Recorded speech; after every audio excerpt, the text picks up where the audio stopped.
Hare Krishna.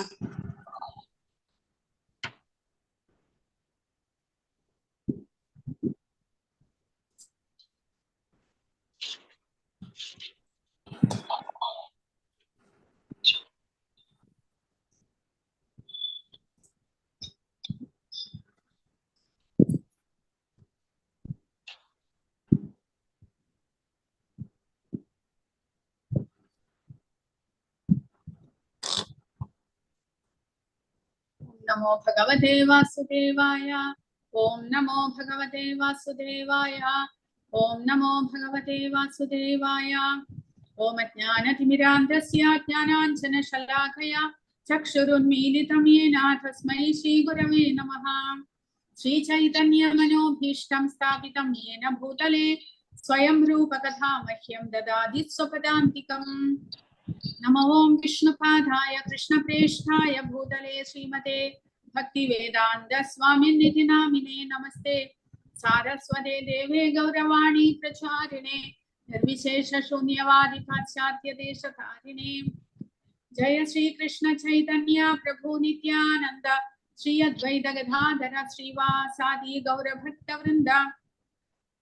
हरे कृष्ण कृष्ण कृष्ण हरे हरे हरे राम राम राम हरे हरे। जय श्री राधा गोविंद जी। हरे कृष्ण।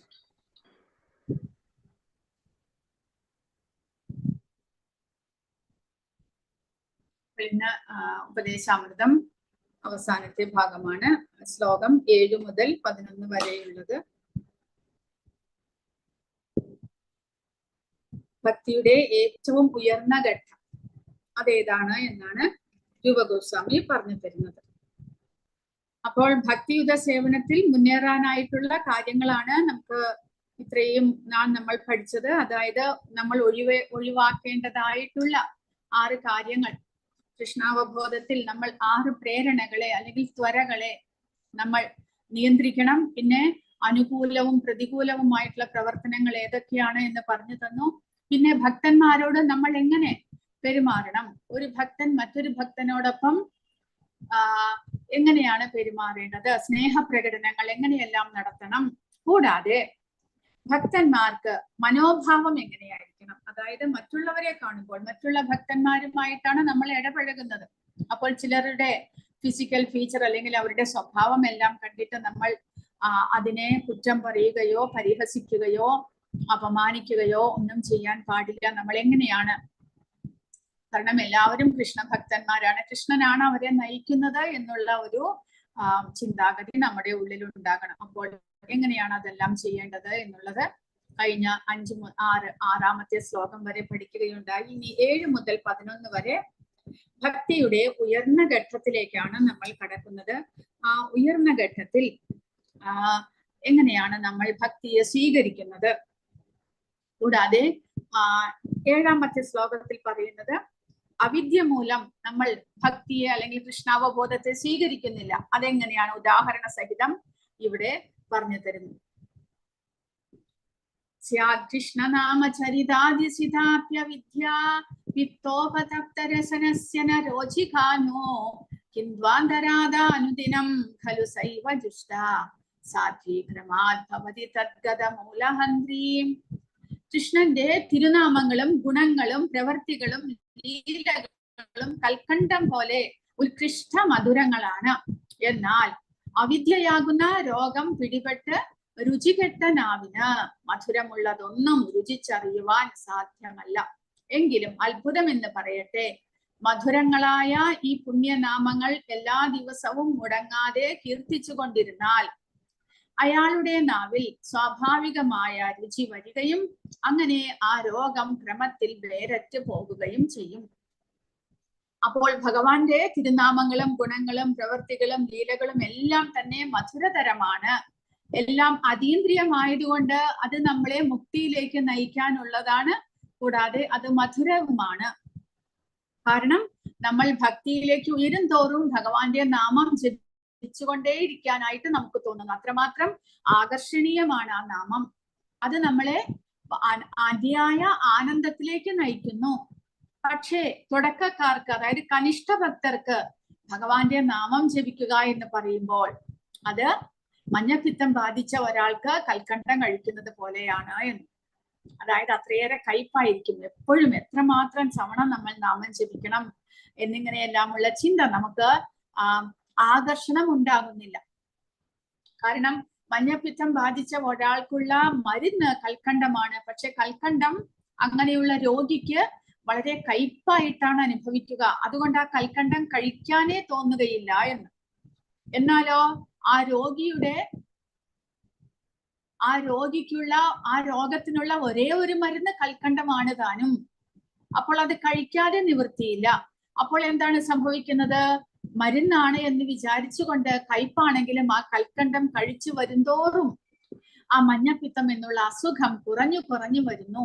അതുപോലെ കൃഷ്ണാവബോധത്തിൽ പ്രാരംഭകരായിട്ടുള്ള ഭക്തർക്ക് ഭഗവാന്റെ നാമം ജപിക്കുക, അതും ഒരിടത്ത് ഇരുന്നു കൊണ്ട് ഒരു മാലയിൽ നിർബന്ധപൂർവം മാല ജപിക്കുകയാണ്, ഹരേ കൃഷ്ണ മന്ത്രം ജപിക്കുകയാണ്, നിർബന്ധപൂർവം ഭഗവാനെ കുറിച്ച് കേൾക്കുകയാണ്. കാരണം ഗുരുവിന്റെ ആജ്ഞയാണ്, അത് കേൾക്കണം, ജപിക്കണം. അപ്പോൾ ഇരിപ്പുറക്കില്ല. നമുക്ക് ആ മാല പിടിച്ചുകൊണ്ട് നമ്മൾ അങ്ങോട്ടും ഇങ്ങോട്ടും നടക്കുന്നു, നമുക്ക് ശ്രദ്ധയുണ്ടാകുന്നില്ല, മനസ്സ് എവിടേക്കൊക്കെയോ പോകുന്നു. എങ്ങനെയെങ്കിലും ഈ മാല കഴിഞ്ഞാൽ മതി, എന്നാ പിന്നെ എനിക്കിത് അവസാനിപ്പിച്ച് എനിക്ക് അടുത്ത ജോലിയിലേക്ക് പോകാം. അങ്ങനെ ആ ഭഗവാന്റെ നാമം ജപിക്കുന്നതിലോ അല്ലെങ്കിൽ ഭഗവാനെ കുറിച്ച് കേൾക്കുന്നതിലോ ഒരു രുചിയും പ്രാരംഭ ഭക്തർക്ക് ഉണ്ടാകുന്നില്ല എന്ന്. എന്നാലോ അത് മാത്രമേയുള്ളൂ ഈ ഭവരോഗത്തിന് ശാന്തിയായിട്ട്, ഭവരോഗത്തെ ഇല്ലാതാക്കാനുള്ള ഒരേ ഒരു മരുന്ന് ഭഗവാന്റെ നാമങ്ങളെ ജപിക്കുക, ഭഗവാനെ കുറിച്ച് കേൾക്കുക, ശ്രവണം, കീർത്തനം. ഇത് രണ്ടും മാത്രമേ ഉള്ളൂ പ്രാരംഭകർക്ക്. കാരണം സ്മരണയൊന്നും അവർക്ക് ചെയ്യാനേ സാധ്യമല്ല. നാമം ജപിക്കാൻ തന്നെ സാധിക്കാത്തവർക്ക് സ്മരണ എങ്ങനെ ലഭിക്കുന്നു?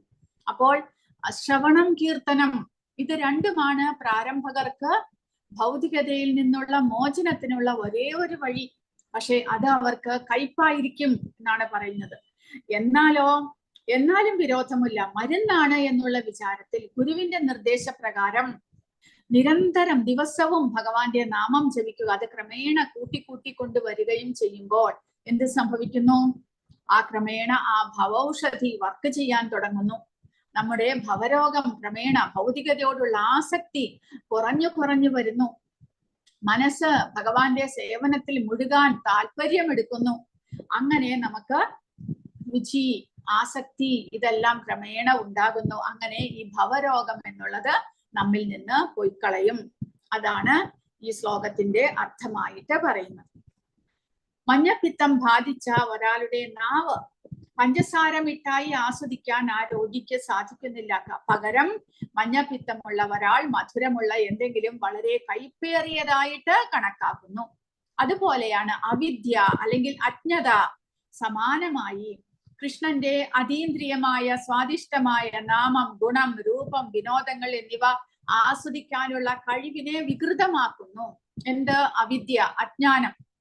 അജ്ഞാനം മൂലം, അജ്ഞാനമാണ് ഭവരോഗം. നമ്മുടെ എല്ലാം രോഗം അജ്ഞാനമാണ്. നമ്മൾ ഭഗവാന്റെ അംശമാണ് എന്നുള്ളത് നമ്മൾ മറന്നു പോയിരിക്കുന്നു. ഭഗവാന്റെ സേവകനാണ് എന്നുള്ളത് നമ്മൾ മറന്നു പോയിരിക്കുന്നു. അവിദ്യ മൂലം, അജ്ഞാനം മൂലം നമ്മൾ ഈ ശരീരമാണ് എന്ന് നമ്മൾ സ്വീകരിച്ചിരിക്കുന്നു. അപ്പോൾ അതുമൂലം എന്താണ്? അതിനുള്ള ഒരേ ഒരു ഔഷധി ഭഗവാന്റെ നാമം ജപിക്കുക. നമ്മുടെ യജമാനന്റെ നാമം ജപിച്ചുകൊണ്ടേയിരുന്നാൽ ആ യജമാനനോടുള്ള പണ്ടത്തെ നമ്മുടെ ആ ആസക്തി, ആ ഒരു ആകർഷണീയത നമുക്ക് വളർത്തിയെടുക്കാൻ സാധിക്കുമെന്ന്. ഈ രോഗം ഉണ്ടെങ്കിലും വളരെ ശ്രദ്ധയോടെ കൃഷ്ണാവബോധത്തിലേക്ക് നീങ്ങുകയും വിശുദ്ധ നാമം ജപിക്കുകയും കൃഷ്ണന്റെ അതീന്ദ്രിയ വിനോദങ്ങൾ കേൾക്കുകയും ചെയ്താൽ അയാളുടെ അജ്ഞത നശിക്കുകയും കൃഷ്ണന്റെ അതീന്ദ്രിയ സ്വഭാവത്തിന്റെ മാധുര്യം ആസ്വദിക്കാൻ അയാളുടെ നാവിനെ പ്രാപ്തമാക്കുകയും ചെയ്യും. കൃഷ്ണാവബോധത്തിന്റെ ക്രമമായ സംസ്കരണത്തിലൂടെ മാത്രമേ ആത്മീയ ആരോഗ്യത്തിന്റെ അത്തരമൊരു വീണ്ടെടുപ്പ് സാധ്യമാകൂ. അപ്പോൾ നമുക്ക് ആകർഷണം ഇല്ലെങ്കിലും ശരി, ഇത് മാത്രമേ ഒരു മരുന്നുള്ളൂ എന്ന് വിചാരിച്ചുകൊണ്ട് നമ്മൾ ഈ ശ്രവണം, കീർത്തനം, സ്മരണം മുതലായവ നമ്മൾ സ്വീകരിച്ചേ മതിയാകൂ. അത് മാത്രമേ ഒരു മരുന്നായിട്ടുള്ളൂ. അത് മാത്രമല്ല, അത് ക്രമേണ നമ്മളുടെ അസുഖത്തെ ഇല്ലാതാക്കുകയും ചെയ്യും. ഭൗതിക രോഗത്തിൽ നിന്ന് മോചനം നേടുന്നതിന് ഹരേ കൃഷ്ണ മന്ത്രം ജപിക്കുക എന്നതാണ് നിഗമനം. ഹരേ കൃഷ്ണ മന്ത്രം ജപിക്കാൻ ആളുകൾക്ക് കഴിയുന്ന ഒരു അന്തരീക്ഷം സൃഷ്ടിക്കുന്നതിനാണ് കൃഷ്ണാവബോധ പ്രസ്ഥാനം പ്രത്യേകിച്ച് ഉദ്ദേശിക്കുന്നത്. മഞ്ഞപ്പിത്തത്തിന് പഞ്ചസാര മിഠായി മാത്രമാണ് നിർദ്ദിഷ്ട മരുന്ന്, അതായത് കൽക്കണ്ടം മാത്രം. അതുകൊണ്ട് ആളുകൾക്ക് ഈ ഭവരോഗത്തിൽ നിന്ന് മുക്തി നേടുവാനായിട്ട് ഹരേ കൃഷ്ണ മന്ത്രം ജപിക്കുക എന്നത് മാത്രമാണ് മരുന്ന്. അത് എങ്ങനെ സാധ്യമാക്കാം? കൂടുതൽ ആളുകളിലേക്ക് അത് എത്തിക്കുന്നതിനാണ് കൃഷ്ണാവബോധ പ്രസ്ഥാനം പ്രഭുപാദ തുടങ്ങിയിരിക്കുന്നത്. ഇനി ഈ വിശുദ്ധ നാമങ്ങൾ ജപിക്കുമ്പോൾ കാരണം വിശുദ്ധ നാമം ജപിക്കുമ്പോഴും നമ്മൾ ശ്രദ്ധിക്കേണ്ടതാണ്. കാരണം നമ്മൾ അപരാധങ്ങൾ ചെയ്യാതെ വിശുദ്ധ നാമങ്ങൾ ജപിക്കുമ്പോൾ മാത്രമേ അത് നമ്മിൽ വർക്ക് ചെയ്യുന്നുള്ളൂ. അതുകൊണ്ട് ഈ ഭഗവാൻ നാമം ജപിക്കുമ്പോൾ 3 ഘട്ടങ്ങളുണ്ട്. എന്തൊക്കെയാണ്? ആദ്യത്തേത് കുറ്റകരമായ ഘട്ടം. കാരണം നമ്മൾ ജപിക്കാനായിട്ട് ആരംഭിക്കുമ്പോൾ നമ്മുടെ മനസ്സും ഇന്ദ്രിയങ്ങളും നിയന്ത്രണ വിധേയമല്ല. അതുകൊണ്ട് അവ ഭൗതികമായ കാര്യങ്ങളിലേക്ക് ശ്രദ്ധ തിരിക്കാൻ നമ്മളെ പ്രേരിപ്പിക്കുന്നു. നമുക്ക് ശ്രദ്ധയുണ്ടാകുന്നില്ല, നമുക്ക് ഒരു ദിക്കിൽ ഇരിപ്പുറക്കില്ല. അങ്ങനെ ഭഗവാന്റെ നാമം നമ്മൾ ഒരു കയ്യിൽ മാലയും വേറൊരു കയ്യിൽ വേറെ ജോലികളും എല്ലാം ചെയ്തുകൊണ്ടായിരിക്കും നമ്മൾ ചെയ്യുക. അതെല്ലാം അപരാധമാണ്. മനസ്സിൽ വേറെ 100,000 കാര്യങ്ങൾ വരുന്നു, ഭഗവാനെ കുറിച്ച് ശ്രദ്ധയുണ്ടാകുന്നില്ല. അങ്ങനെ അപരാധങ്ങൾ ചെയ്തുകൊണ്ട് നാമം ജപിക്കുന്ന ഘട്ടമാണ് ആദ്യത്തേത്. രണ്ടാമത്തേത് ഘട്ടമാകുമ്പോഴേക്കും നമ്മുടെ പാപകർമ്മങ്ങൾ കുറേശ്ശെ നമ്മൾ തെറ്റോടുകൂടി ജപിക്കുകയാണെങ്കിൽ കൂടെ ആ ഭഗവാന്റെ നാമത്തിന്റെ ശക്തി മൂലം നമ്മുടെ അപരാധങ്ങൾ കുറയുവാനായിട്ട് സാധ്യമാകുന്നു. നമ്മുടെ പാപകർമ്മങ്ങളുടെ അളവ് കുറേശ്ശെ കുറഞ്ഞു വരുമ്പോൾ നമുക്ക് ശ്രദ്ധയുണ്ടാകുന്നു, നമുക്ക് ഒരിടത്ത് കോൺസെൻട്രേഷൻ ചെയ്യാൻ സാധിക്കുന്നു, ഒരിടത്ത് ഇരുന്ന് ജപിക്കാൻ സാധിക്കുന്നു. അങ്ങനെ കുറ്റങ്ങൾ കുറഞ്ഞു വരുന്ന, അപരാധങ്ങൾ കുറഞ്ഞു വരുന്ന ഘട്ടമാണ് രണ്ടാമത്തേത്. മൂന്നാമത്തേതാണെങ്കിൽ പരിശുദ്ധമായ ഘട്ടം. അതായത് ആസക്തി വന്നു കഴിഞ്ഞിരിക്കുന്നു, ആ ഭക്തനിൽ ഭഗവാന്റെ നാമം ജപിക്കാനുള്ള ആസക്തി വന്നിരിക്കുന്നു. അതാണ് പരിശുദ്ധമായ ഘട്ടം. ഒരു നവശിഷ്യൻ ഹരേ കൃഷ്ണ മന്ത്രം ജപിക്കുമ്പോൾ അവൻ പൊതുവെ പല കുറ്റങ്ങളും ചെയ്യുന്നു. അടിസ്ഥാനപരമായ 10 കുറ്റങ്ങളുണ്ട്. അവ ഒഴിവാക്കിയാൽ ആക്ഷേപകരമായ മന്ത്രോച്ചാരണത്തിനും ശുദ്ധമായ ജപത്തിനും ഇടയിൽ സ്ഥിതി ചെയ്യുന്ന അടുത്ത ഘട്ടം ഭക്തന് കാണാനാകും. അതായത് നമ്മൾ ജപിച്ചുകൊണ്ടേ വരുമ്പോൾ ആ അപരാധങ്ങളെല്ലാം ഒഴിവാക്കാൻ സാധിച്ചാൽ നമ്മൾ രണ്ടാമത്തെ ഘട്ടത്തിലേക്ക് മുന്നേറുന്നു. ഒരാൾ ശുദ്ധമായ അവസ്ഥയിലെത്തുമ്പോൾ അവൻ ഉടനടി മുക്തി നേടുന്നു. എന്നാൽ മൂന്നാമത്തെ അവസ്ഥയിലെത്തുന്നത് ഭാവഭക്തി, ആസക്തി, ഭാവ, പ്രേമ, അത് അടുത്തടുത്താണ് നിൽക്കുന്നത്. ആസക്തിയിൽ എത്തിക്കഴിഞ്ഞാൽ ഉടനടി ഭാവഭക്തിയിലേക്ക് ഉയരാൻ സാധിക്കും. അപ്പോൾ അങ്ങനെ ഉടനടി മുക്തിയിലേക്ക് ഉയരാം. ഇതിനെ ഭവമഹാൻ ദാവാഗ്നി നിർവാപണം എന്ന് വിളിക്കുന്നു. ഭൗതിക അസ്തിത്വത്തിന്റെ ജ്വലിക്കുന്ന അഗ്നിയിൽ നിന്ന് ഒരാൾ മോചിതനാകുമ്പോൾ അയാൾക്ക് അതീന്ദ്രിയ ജീവിതത്തിന്റെ രുചി ആസ്വദിക്കാൻ കഴിയും. അപ്പോൾ ആസക്തിയിലേക്ക് എത്തുമ്പോഴേക്കും നമുക്ക് ആധ്യാത്മികമായിട്ടുള്ള ജീവിതം എന്താണ് എന്ന് നമുക്ക് മനസ്സിലാകാൻ തുടങ്ങും. അതുവരെ അത് സാധ്യമല്ല. അതുവരെ നമുക്ക് ഭൗതികതയുടെ കാര്യങ്ങളിലും നമുക്ക് ശ്രദ്ധയുണ്ട്, ആത്മീയ കാര്യങ്ങളും ഒരുമിച്ചാണ് നമ്മൾ കൊണ്ടുപോകുന്നത്. പക്ഷേ ആത്മീയ കാര്യങ്ങളിൽ ശ്രദ്ധ കൂട്ടി നമ്മുടെ പാപകർമ്മ ഫലങ്ങൾ ഇല്ലാതായി നമ്മൾ പരിശുദ്ധിയിലേക്ക് ഉയരുമ്പോൾ നമുക്ക് ആ അതീന്ദ്രിയമായ അവസ്ഥയിലേക്ക് ഉയരാനായിട്ട് സാധിക്കും. അപ്പോൾ ഉപദേശാമൃതത്തിലെ 1 മുതൽ 7 വരെ എന്താണ് നമ്മളെ പഠിപ്പിക്കുന്നത്? പരിശുദ്ധ ഭക്തിയിലേക്ക് ഉയരുന്നത് എങ്ങനെ എന്നാണ് പഠിപ്പിച്ചിരുന്നത്. അതായത് ശ്രദ്ധ മുതൽ പ്രേമ വരെയുള്ള ശ്രദ്ധ മുതൽ പ്രേമം വരെയുള്ള കാര്യങ്ങൾ തന്നെയാണ് രൂപഗോസ്വാമി ഇവിടെയും പഠിപ്പിക്കുന്നത്. പക്ഷേ അത് എങ്ങനെയാണ് നമ്മൾ ഭക്തിയുത സേവനം ചെയ്യേണ്ടത് എന്ന് പറഞ്ഞുകൊണ്ട് പഠിപ്പിക്കുന്നു.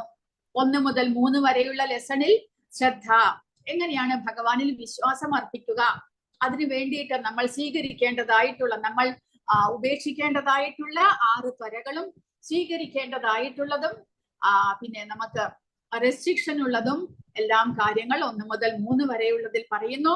4 മുതൽ 6 വരെ സാധുസംഘ ഭക്തന്മാരുമായിട്ട് എങ്ങനെ നമ്മൾ ഇടപഴകണം എന്നുള്ള കാര്യങ്ങൾ. 7ാമത്തെ ശ്ലോകത്തിൽ ഭജനക്രിയ, എങ്ങനെയാണ് അനർത്ഥ നിവൃത്തി വരുത്തിക്കൊണ്ട് ഭജന ചെയ്യേണ്ടത്, ഭഗവാന്റെ നാമജപങ്ങൾ, ശ്രവണം, കീർത്തനം, സ്മരണം മുതലായവ ചെയ്യേണ്ടത് എന്ന നിഷ്ഠ, രുചി അവയിലേക്ക് നമുക്ക് ഉയരാൻ സാധിക്കും.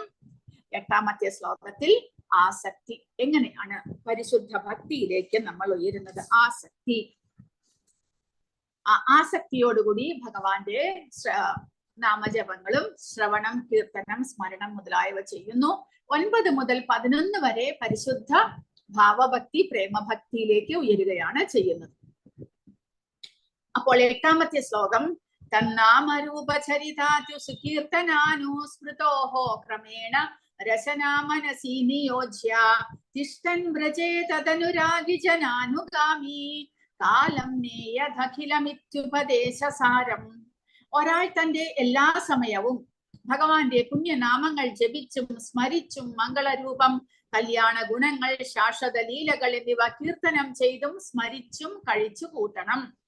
അങ്ങനെ നാവിനെയും മനസ്സിനെയും കൃഷ്ണാവബോധത്തിൽ വ്യാപരിപ്പിക്കണം. ഈ രീതിയിൽ ഗോലോക വൃന്ദാവനം എന്നറിയപ്പെടുന്ന വ്രജത്തിൽ താമസിച്ചുകൊണ്ട് ഭക്തരുടെ ഉപദേശാനുസരണം കൃഷ്ണനെ ഭജിക്കണം. കൃഷ്ണനെ പ്രേമഭക്തിയോടെ സേവിക്കുന്നതിൽ നിരതന്മാരായ ഭഗവത് ഭക്തരുടെ കാലടി പാടുകൾ പിന്തുടരേണ്ടതാണ്. ഇതാണ് എല്ലാ ഉപദേശങ്ങളുടെയും സാരഭൂതമായ വസ്തുത.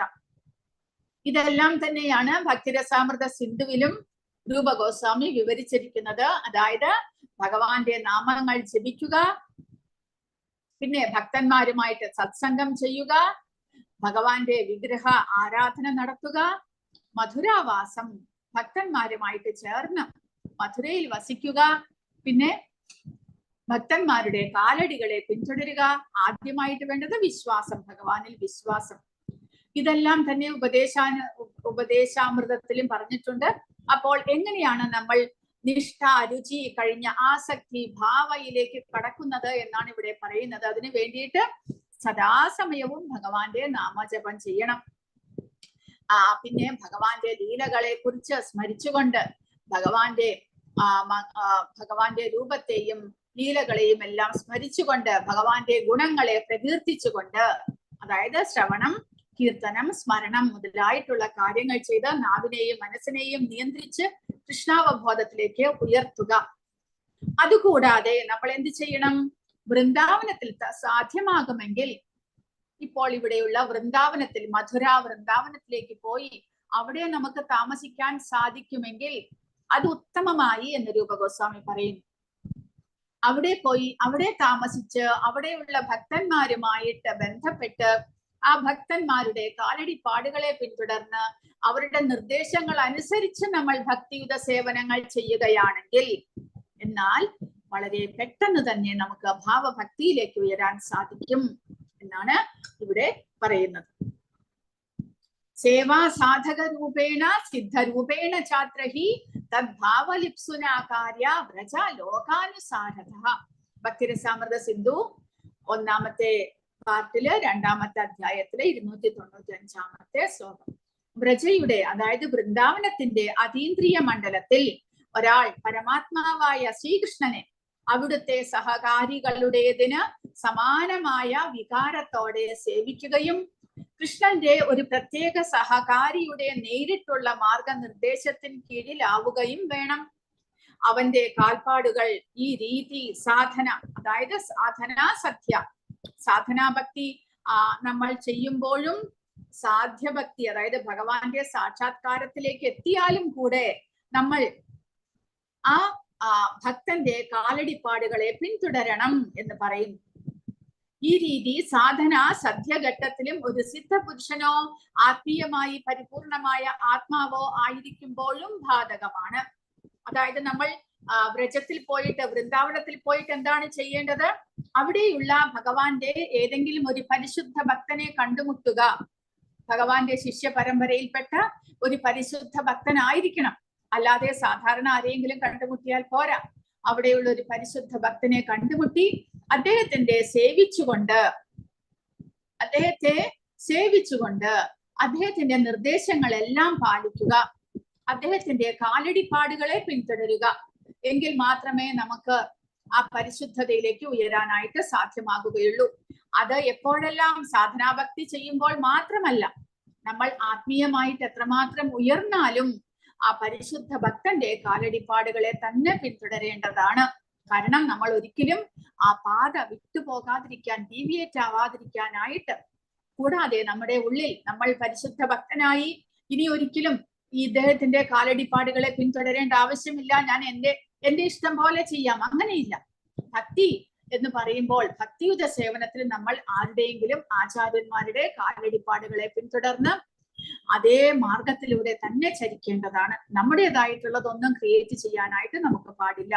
അങ്ങനെ നമ്മൾ വൃന്ദാവനത്തിൽ പോയി വസിക്കണം, അവിടെ ഒരു ഭക്തനെ കണ്ടുമുട്ടണം, അദ്ദേഹത്തിന്റെ നിർദ്ദേശങ്ങൾ അനുസരിച്ച് അദ്ദേഹത്തെ സേവിച്ചുകൊണ്ട് അദ്ദേഹത്തിന്റെ കാലടിപ്പാടുകളെ നമ്മൾ പിന്തുടർന്ന് ആത്മീയമായിട്ടുള്ള പുരോഗതി നേടേണ്ടതാണ് എന്ന്. അപ്പോൾ അങ്ങനെ നമ്മൾ മുന്നേറാനായിട്ട് നമുക്ക് 5 ഘട്ടങ്ങളെ കുറിച്ച് ഇവിടെ പറയുന്നു. ആദ്യമായിട്ട് ശ്രവണദശ. നമ്മൾ ഭഗവാനെ കുറിച്ച് ആദ്യമായിട്ട് കേൾക്കുകയാണ്. ഭഗവാൻ ആരാണ്, ഭഗവാനും നമ്മളും തമ്മിലുള്ള ബന്ധം എന്താണ്, ഇതെല്ലാം നമ്മൾ അറിയുന്നത് ആ ശ്രവണത്തിലൂടെയാണ്. അതാണ് ആദ്യത്തെ ഘട്ട, ശ്രവണദശ. നവോത്ഥാന ഘട്ടത്തിൽ ഒരാൾ എപ്പോഴും കൃഷ്ണകഥ കേൾക്കുന്നതിൽ ഏർപ്പെടണം. ഇതിന് ശ്രവണദശ എന്ന് വിളിക്കുന്നു. ശ്രവണഘട്ടം അതാണ് ആദ്യത്തേത്. ആ ശ്രവണദശയിൽ നമ്മൾ ഭഗവാനെ കുറിച്ച് കേട്ട് നമ്മുടെ ഉള്ളിൽ ഭഗവാനെ ആരാധിക്കാനുള്ള ആഗ്രഹം ഉണ്ടാകുന്നു. അതായത് രണ്ടാമത്തെ ഘട്ടം വർണ്ണദശ. കൃഷ്ണന്റെ അതിവിശിഷ്ടമായ വിശുദ്ധ നാമം നിരന്തരം ശ്രവിക്കുകയും അവിടുത്തെ അതീന്ദ്രിയമായ രൂപം, ഗുണങ്ങൾ, വിനോദങ്ങൾ എന്നിവ കേൾക്കുകയും ചെയ്യുന്നതിലൂടെ ഒരാൾക്ക് വർണ്ണദശ എന്ന സ്വീകാര്യതയുടെ ഘട്ടത്തിൽ മുന്നേറാനായിട്ട്, എത്തിച്ചേരാനായിട്ട് സാധിക്കുന്നു. വർണ്ണദശയിൽ എന്ന് പറയുമ്പോൾ ഈ ഘട്ടത്തിൽ എത്തിയവൻ കൃഷ്ണകഥ തൽപരനായി തീരും. അതാണ് വർണ്ണദശ. അപ്പോൾ ആദ്യത്തെ ശ്രവണദശ അത് കേൾക്കൽ മാത്രമാണ്. ആ കേട്ട് ഭഗവാനെ കുറിച്ച് കേട്ട് ഭഗവാനെ വർണ്ണിക്കാനായിട്ട് നമുക്ക് സാധിക്കുന്നു. അത് നമ്മൾ സ്വീകരിക്കുന്നു, ഭഗവാന്റെ വർണ്ണദശ. രണ്ടാമത്തേത്. മൂന്നാമത്തേത് സ്മരണം. പരമാനന്ദത്തിൽ ജപിക്കാൻ ഒരാൾക്ക് കഴിയുമ്പോൾ അവൻ സ്മരണാവസ്ഥയുടെ ഘട്ടത്തിലേക്ക് എത്തിയിരിക്കുന്നു. അതാണ് സ്മരണാവസ്ഥ എന്ന് പറയുന്നു. ഹർഷോന്മാദത്തോടുകൂടി കീർത്തനം ചെയ്യുന്ന ഘട്ടത്തിലെത്തിയവൻ സ്മരണാവസ്ഥയിൽ എത്തിയതായി കരുതാം. സ്മരണം, ലയനം, ധ്യാനം, നിരന്തര ചിന്തനം, സമാധി എന്നീ 5 സംഗതികൾ കൃഷ്ണ സ്മരണത്തിലുണ്ട്. അപ്പോൾ തുടക്കത്തിൽ കൃഷ്ണസ്മരണയ്ക്ക് ഇടയ്ക്കിടയ്ക്ക് വിഘ്നം സംഭവിച്ചു കൊണ്ടിരിക്കും. അപ്പോൾ ഈ ശ്രവണദശയിൽ എന്ത് സംഭവിക്കുന്നു? ശ്രവണദശയിൽ നമ്മൾ തുടക്കക്കാരാണ്. അപ്പോൾ നമ്മൾ നിരന്തരം അത് കേൾക്കണം എന്നുള്ളത് ഉണ്ടാകില്ല. ചിലപ്പോൾ അത് വ്യത്യാസങ്ങൾ വരും. എങ്കിലും ശ്രവണത്തിലൂടെ, വർണ്ണദശയിലൂടെ, പിന്നീട് മൂന്നാമത്തെ സ്മരണദശയിൽ എത്തിക്കഴിഞ്ഞാൽ അതാണ് പരിശുദ്ധിയുടെ ആദ്യത്തെ പടി. ഭഗവാനെ കുറിച്ച് നമുക്ക് സ്മരിക്കാൻ സാധിക്കുക. ആ സ്മരണദശയിൽ എത്തുമ്പോൾ ഇടയ്ക്കിടയ്ക്ക് മാത്രമേ നമുക്ക് ആദ്യത്തെ തുടക്കത്തിൽ ഭഗവാന്റെ രൂപം നമുക്ക് എപ്പോഴും നമ്മുടെ ഹൃദയത്തിൽ പ്രത്യക്ഷപ്പെട്ടുകൊള്ളണമെന്നില്ല. ഇടയ്ക്കിടയ്ക്ക് ഭഗവാന്റെ രൂപം പോകും. നമുക്ക് മനസ്സിൽ വേറെ എന്തെങ്കിലും ചിന്ത വരും. നമ്മൾ ആ ചിന്തയെ മാറ്റി വീണ്ടും ഭഗവാന്റെ രൂപം പ്രതിഷ്ഠിക്കണം. അങ്ങനെ ബ്രേക്കപ്പ് ആയിക്കൊണ്ടേയിരിക്കും. കാരണം നമുക്ക് കോൺസെൻട്രേഷൻ, നമ്മുടെ മനസ്സിനെ പൂർണ്ണമായിട്ട് നിയന്ത്രിക്കാൻ സാധിച്ചിട്ടില്ല എന്നർത്ഥം. എങ്കിലും ആ സ്മരണദശയിൽ നമ്മൾ കണ്ടിന്യൂസ് ആയിട്ട് ഭഗവാനെ സ്മരിച്ചുകൊണ്ടേയിരിക്കുമ്പോൾ നാലാമത്തെ ഘട്ടത്തിലേക്ക് നമുക്ക് കടക്കുന്നു. അതിനെ ധ്യാനം എന്ന് പറയുന്നു. സ്മരണ തടസ്സമില്ലാതെ ആകുമ്പോൾ അത് ഏകാഗ്രമാകുകയും അതിനെ ധ്യാനം എന്ന് വിളിക്കുകയും ചെയ്യുന്നു. ധ്യാനം വികസിക്കുകയും സ്ഥിരമാവുകയും ചെയ്യുമ്പോൾ അതിനെ അനുസ്മൃതി എന്ന് പറയുന്നു. അങ്ങനെ തടസ്സമില്ലാത്ത, ബ്രേക്കിംഗ് ഒന്നുമില്ലാതെ മനസ്സിൽ എല്ലായ്പ്പോഴും ഭഗവാനെ നമുക്ക് പ്രതിഷ്ഠിക്കാൻ സാധിച്ചാൽ, അതിനെ ഏകാഗ്രമാക്കുവാൻ സാധിച്ചാൽ അതിനെ ധ്യാനം എന്ന് പറയുന്നു. ആ ധ്യാനത്തിൽ നമ്മളിപ്പോൾ ദിവസവും 1 മണിക്കൂർ 2 മണിക്കൂർ ധ്യാനത്തിൽ ഇരിക്കുക. ആ സമയം എല്ലാം നമുക്ക് നിരന്തരം ഭഗവാന്റെ സ്മരണയുണ്ടാകുന്നു എന്ന് പറയുകയാണെങ്കിൽ അതിനെ അനുസ്മൃതി, അതായത് ഒരു തടസ്സവുമില്ലാതെ നമുക്ക് ഭഗവാനെ സ്മരിക്കാൻ സാധിക്കുന്നു. ആ അനുസ്മൃതി, തടസ്സമില്ലാത്തതും ഇടതടവില്ലാത്തതുമായ അനുസ്മൃതിയിലൂടെ ഒരാൾ സമാധി അല്ലെങ്കിൽ ആത്മീയ മയക്കത്തിന്റെ ഘട്ടത്തിലേക്ക് പ്രവേശിക്കുന്നു. അപ്പോൾ ഈ സമാധി എന്ന് പറയുമ്പോൾ എന്താണ് വ്യത്യാസം? ഈ ധ്യാനവും സമാധിയും തമ്മിൽ എന്താണ് വ്യത്യാസം? ധ്യാനത്തിൽ നമ്മൾ നിരന്തരം ഭഗവാനെ കുറിച്ച് സ്മരിക്കുകയാണ്. അപ്പോൾ നമ്മൾ എവിടെയാണോ ഉള്ളത് ആ ദിക്കിൽ തന്നെ നമുക്ക് അതിനെ കുറിച്ച് ഓർമ്മയുണ്ടാകും. നമ്മൾ ഇന്ന ദിക്കില് ഇന്ന മുറിയിലിരുന്ന് നമ്മൾ ധ്യാനിക്കുകയാണ്. അതായത് നമ്മുടെ കോൺഷ്യസ്നെസ് ഈ ശരീരത്തിൽ തന്നെയുണ്ട്, അവിടെ നിന്ന് വിട്ടുപോയിട്ടില്ല. എങ്കിലും നമ്മൾ അതീന്ദ്രിയമായ അവസ്ഥയിലേക്ക് ഉയർത്തപ്പെടുന്നു. നമ്മുടെ മനസ്സിൽ ഭഗവാനെ നമുക്ക് ധ്യാനിക്കാൻ, നിരന്തരം ധ്യാനിക്കാൻ സാധിക്കുന്നു. നേരെ മറിച്ച് സമാധി എന്ന് പറയുമ്പോൾ ആ കോൺഷ്യസ്നെസ് എന്താകുന്നു? അതായത് നമ്മൾ ഭഗവാനെ സ്മരിച്ചുകൊണ്ടേയിരിക്കുമ്പോൾ ഭഗവാൻ എവിടെ ലീലകൾ നടത്തുന്നുവോ ആ ദിക്കിലേക്ക് ഈ ആത്മാവിന് പ്രവേശിക്കാൻ സാധിക്കുന്നു. അതാണ് സമാധി എന്ന് പറയുമ്പോൾ.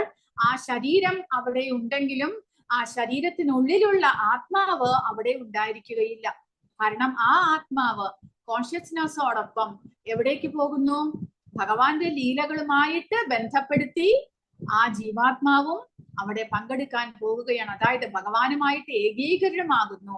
ഭഗവാൻ എവിടെയുണ്ടോ അവിടേക്ക് ഈ ജീവാത്മാവിന് പ്രവേശിക്കാൻ സാധിക്കുന്നു. അങ്ങനെ ആത്മാവിന് തന്റെ സ്വരൂപസ്ഥിതി എന്താണ്? ഭഗവാന്റെ ലീലയിൽ ഭഗവാന്റെ ഭക്തന്മാരെ സഹായിക്കാനായിട്ട് ഈ ആത്മാവ് പൊയ്ക്കളയും. പിന്നെ കുറെ സമയം കഴിഞ്ഞിട്ട് ആരെങ്കിലും വിളിക്കുകയോ അല്ലെങ്കിൽ എന്തെങ്കിലും അവസ്ഥയിലാണ് ആ ജീവാത്മാവ് തിരിച്ചു വരിക, കുറെ അധികം സമയം കഴിഞ്ഞിട്ട്. അപ്പോൾ അതാണ് സമാധി എന്ന് പറയുന്നത്.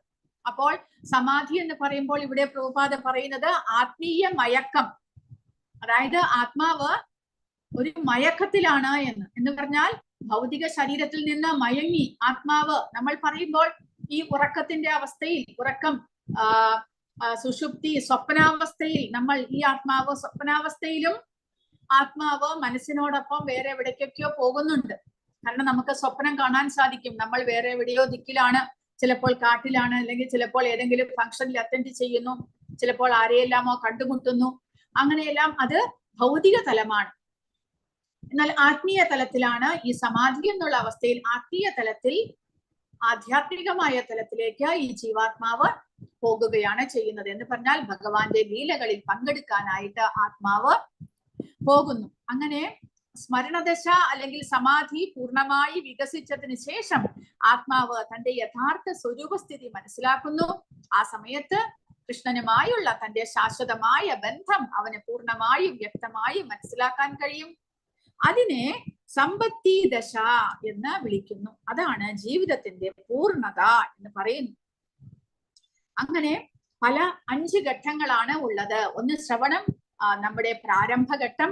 ശ്രവണത്തിൽ നിന്ന് വർണ്ണത്തിലേക്ക് ഉയരുന്നു, വർണ്ണത്തിൽ നിന്ന് സ്മരണാവസ്ഥ, പരമാനന്ദമായിട്ട് നമ്മളുടെ ആ ജപം കംപ്ലീറ്റ് ആയിട്ട് പരിശുദ്ധമായിട്ട് നമ്മൾ ജപിക്കുമ്പോൾ നമുക്ക് നിരന്തരം ഭഗവാന്റെ സ്മരണ, ഭഗവാനെ ഓർക്കുവാനായിട്ട് സാധിക്കുന്നു. അതിൽ നിന്ന് ഉയർന്ന് നമ്മുടെ സ്മരണ ഏകാഗ്രമാകുമ്പോൾ അതിനെ ധ്യാനം എന്ന് പറയുന്നു. ധ്യാനം, തടസ്സമില്ലാത്ത ധ്യാനം അനുസ്മൃതിയിലേക്കും അനുസ്മൃതി സമാധിയിലേക്കും നമ്മളെ എത്തിക്കുന്നു. സമാധിക്ക് ശേഷം ജീവാത്മാവ് തന്റെ സ്വരൂപസ്ഥിതിയെ വീണ്ടെടുക്കുന്ന അവസ്ഥയാണ് സമ്പത്തി ദശ എന്ന് പറയുന്നത്. ഇനി അടുത്തതായിട്ട് പറയുന്നത്, നമ്മൾ ആ സമ്പത്തി ദശയിൽ എത്തിക്കഴിഞ്ഞാൽ, സമ്പത്തി ദശയിൽ എത്തുമ്പോൾ ഒരാൾക്ക് തന്റെ ശരിയായിട്ടുള്ള സ്വരൂപസ്ഥിതിയെ കുറിച്ച് ഓർമ്മ വരുന്നു. ഭഗവാന്റെ ആരായിട്ടാണ് ഞാൻ സേവനം ചെയ്യേണ്ടത്? ഏത് രസത്തിലാണ് സേവനം ചെയ്യേണ്ടത്? ശാന്തമാണോ, ദാസ്യമാണോ, സഖ്യമാണോ, പിന്നെ വാത്സല്യമാണോ, മാധുര്യമാണോ? ഏത് രസത്തിലാണ് ഞാൻ ഭഗവാനെ സേവിക്കേണ്ടത്? കൂടാതെ എന്റെ അവസ്ഥ എന്താണ്? ഞാൻ ഭഗവാന്റെ ആരായിട്ടാണ്, ആരെ പോലെയാണ് ഭഗവാനെ സേവിക്കുന്നത് എന്നുള്ള സ്വരൂപസ്ഥിതി ജീവാത്മാവിന് ബോധ്യമാകുന്നു. അങ്ങനെ അതിനെ രാഗാനുഗ ഭക്തി അല്ലെങ്കിൽ 5 രസങ്ങളിൽ സ്വതസിദ്ധമായ ഭക്തി സേവനം എന്ന് പറയുന്നു.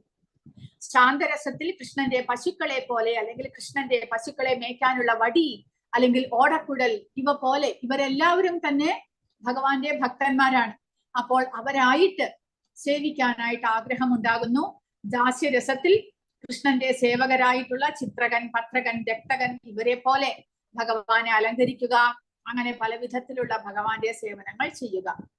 സഖ്യരസത്തിൽ ബലദേവൻ, ശ്രീദാമ അല്ലെങ്കിൽ സുദാമിനെ പോലെ ഭഗവാനോടൊപ്പം കളിക്കാനും ഭഗവാന്റെ കൂട്ടുകാരായിട്ട് ഭഗവാനോടൊപ്പം സഖ്യരസത്തിൽ സേവിക്കാനായിട്ട് സാധിക്കുന്നു. വാത്സല്യ രസത്തിൽ നന്ദ മഹാരാജാവും യശോദയും പോലെ, മാധുര്യ രസത്തിൽ ശ്രീമതി രാധാറാണി അല്ലെങ്കിൽ ലളിത, വിശാഖ മുതലായിട്ടുള്ള രാധാറാണിയുടെ സഖികൾ, അല്ലെങ്കിൽ ലളിതയുടെയും വിശാഖയുടെയും സഖികളായിട്ടുള്ള രൂപ, രതി മുതലായിട്ടുള്ള സേവകർ, മഞ്ജരിമാരായിട്ട്. അപ്പോൾ ആദ്യത്തെ ലെവലിൽ ലളിത, രാധാറാണി, ലളിത, വിശാഖ മുതലായിട്ടുള്ള ഭഗവാന്റെ സഖിമാർ, പിന്നീട് രണ്ടാമത്തെ ലെവലിൽ അവരുടെ സഖിമാർ, മൂന്നാമത്തെ ലെവലിൽ അവരുടെയും സഖിമാർ. അങ്ങനെ ഏത് രസത്തിലാണ് നമ്മൾ ഭഗവാനെ സേവിക്കുന്നത്, ആ രസം ആ ഭക്തനിൽ വെളിവാകും. അതാണ്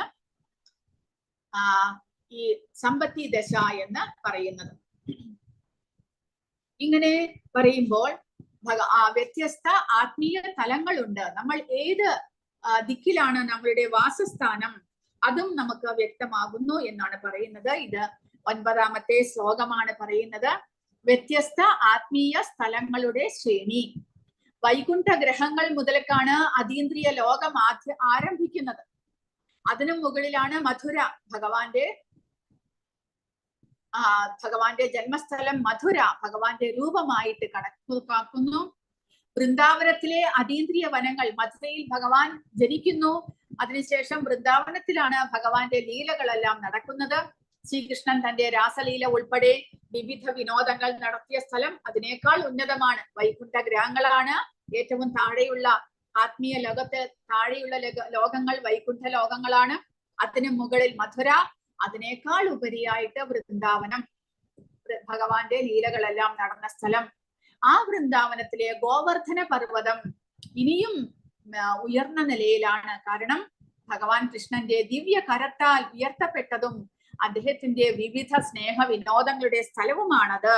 അതുകൊണ്ട് ഗോവർദ്ധന പർവ്വതം വൃന്ദാവനം വനത്തിലേക്കാൾ ഉയർന്നതാണ്. അതിനേക്കാൾ ഉയർന്നതാണ് ശ്രീ രാധാകുണ്ഡം, ഗോകുലനാഥനായ ശ്രീകൃഷ്ണന്റെ അമൃത പ്രേമത്താൽ നിറഞ്ഞത്. വൈകുണ്ഠാജനിതോ വരാ മധുപുരി തത്രാഭിരാസോത്സവാത് വൃന്ദാരണ്യമുദാര പാണിരമണ തത്രാപി ഗോവർദ്ധനഃ രാധാകുണ്ഡമിഹാപി ഗോകുലപദേഹേ പ്രേമാമൃതാപ്ലാവനാത് കുര്യാദ് യസ്യ വിരാജതോ ഗിരിതടേ സേവാം വിവേകീനഃ. അങ്ങനെയുള്ള രാധാകുണ്ഡമാണ് അപ്പോൾ ഭഗവാന്റെ ആത്മീയ സ്ഥലങ്ങളിൽ വെച്ച് ഏറ്റവും ഉന്നതമായത്. ഈവൻ ഗോലോക വൃന്ദാവനത്തിലും കൂടെ രാധാകുണ്ഡമാണ് ഏറ്റവും ഉന്നതമായ സ്ഥലം. അപ്പോൾ വിവേചന ബുദ്ധിയുള്ള ഏതൊരുവൻ ഈ രാധാകുണ്ഡത്തിന്റെ സേവനം ചെയ്യുകയില്ല എന്നാണ് ചോദ്യം. അപ്പോൾ കാരണം രാധാകുണ്ഡം ശ്രീമതി രാധാറാണിയുടെ രാധാറാണി സ്വയം ശുദ്ധീകരിക്കുന്ന അല്ലെങ്കിൽ കുളിക്കുന്ന എല്ലാം സ്ഥലമാണ്. അത് ഭഗവാന്റെ പ്രേമത്താൽ നിറഞ്ഞിരിക്കുന്നു എന്ന് പറയുന്നു. അപ്പോൾ അതാണ് ഏറ്റവും ടോപ്പ് മോസ്റ്റ് ആയിട്ടുള്ള അതീന്ദ്രിയമായിട്ടുള്ള സ്ഥലം. നമ്മുടെ ഭക്തി വർദ്ധിപ്പിക്കാൻ ഏറ്റവും എളുപ്പവും ഏറ്റവും ടോപ്പായിട്ടുള്ള സ്ഥലം രാധാകുണ്ഡമാണ്. ആ രാധാകുണ്ഡത്തിൽ പോയിട്ട് ഒരു തവണയെങ്കിലും സ്നാനം ചെയ്യുക എന്നുള്ളത് നമ്മുടെ എല്ലാ പാപകർമ്മങ്ങളെയും ഇല്ലാതാക്കി ഭഗവാന്റെ പ്രേമ ഭക്തിയിലേക്ക് നമ്മളെ ഉയർത്തുന്നു എന്നാണ് പറയുന്നത്.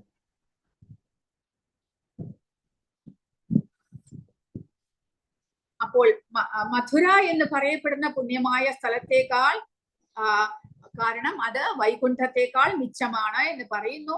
മധുരയേക്കാൾ ഉന്നതമാണ് വൃന്ദാവനം, വൃന്ദാവനത്തെക്കാൾ ഉന്നതമാണ് വൃന്ദാവനത്തിലുള്ള രാധാകുണ്ഡം എന്നാണ് പറയുന്നത്. അത് ഗോവർദ്ധനത്തിന്റെ തടത്തിലുള്ള രാധാകുണ്ഡം ഇതിനേക്കാൾ ഏറ്റവും ടോപ്പ് മോസ്റ്റ് ആണ് എന്ന്. പരമപുരുഷോത്തമനായ കൃഷ്ണന്റെ സൃഷ്ടിയിൽ 3/4 ഭാഗം ആത്മീയ പ്രപഞ്ചമാണ്. ഇതാണ് ഏറ്റവും പ്രശസ്തമായിട്ടുള്ളത്. ആത്മീയ ലോകത്തിന് സ്വാഭാവികമായും ഭൗതിക ലോകത്തേക്കാൾ മേന്മയേറും എന്നിരിക്കലും പരമപുരുഷോത്തമൻ മധുരയിൽ ജനിക്കുക മൂലം അതിന്റെ പരിസരങ്ങളും ഭൗതിക ലോകത്തിൽപ്പെട്ടതാണെങ്കിൽ പോലും ആത്മീയ ലോകത്തേക്കാൾ ശ്രേഷ്ഠതരമായി പരിഗണിക്കുന്നു. എന്നാൽ താലവനം, മധുവനം, ബഹുലവനം തുടങ്ങിയ 12 വനങ്ങൾ അടങ്ങിയ വൃന്ദാവനാന്തരം ഭഗവാന്റെ ലീലാ വിനോദങ്ങൾക്ക് പ്രസിദ്ധമാകയാൽ മധുരയേക്കാൾ യോഗ്യത കൂടിയതാണ്. അങ്ങനെ വൃന്ദാവനാന്തരം മധുരയേക്കാൾ മികച്ചതാണെങ്കിലും ദിവ്യമായ ഗോവർദ്ധന പർവ്വതം അതിനേക്കാൾ മികച്ചതത്രേ. എന്തുകൊണ്ടെന്നാൽ ദേവരാജനായ ഇന്ദ്രൻ പറഞ്ഞയജ്ഞ കഠിന വർഷപാതങ്ങളിൽ നിന്ന് ഗോകുലവാസികളെയും സുഹൃത്തുക്കളായ ഗോപിക ഗോപന്മാരെയും രക്ഷിക്കുന്നതിനായി കൃഷ്ണൻ ആ പർവ്വതത്തെ ഒരു കുടയെ എന്ന പോലെ തന്റെ സോണാംബുജ രമണീയമായ പാണി കൊണ്ട് ഉയർത്തിപ്പിടിക്കുകയുണ്ടായി. ഗോവർദ്ധന പർവ്വതത്തിലാണ് കൃഷ്ണൻ ഗോപാല ബാലന്മാരൊന്നിച്ച് കാലിമേച്ച് നടന്നത്.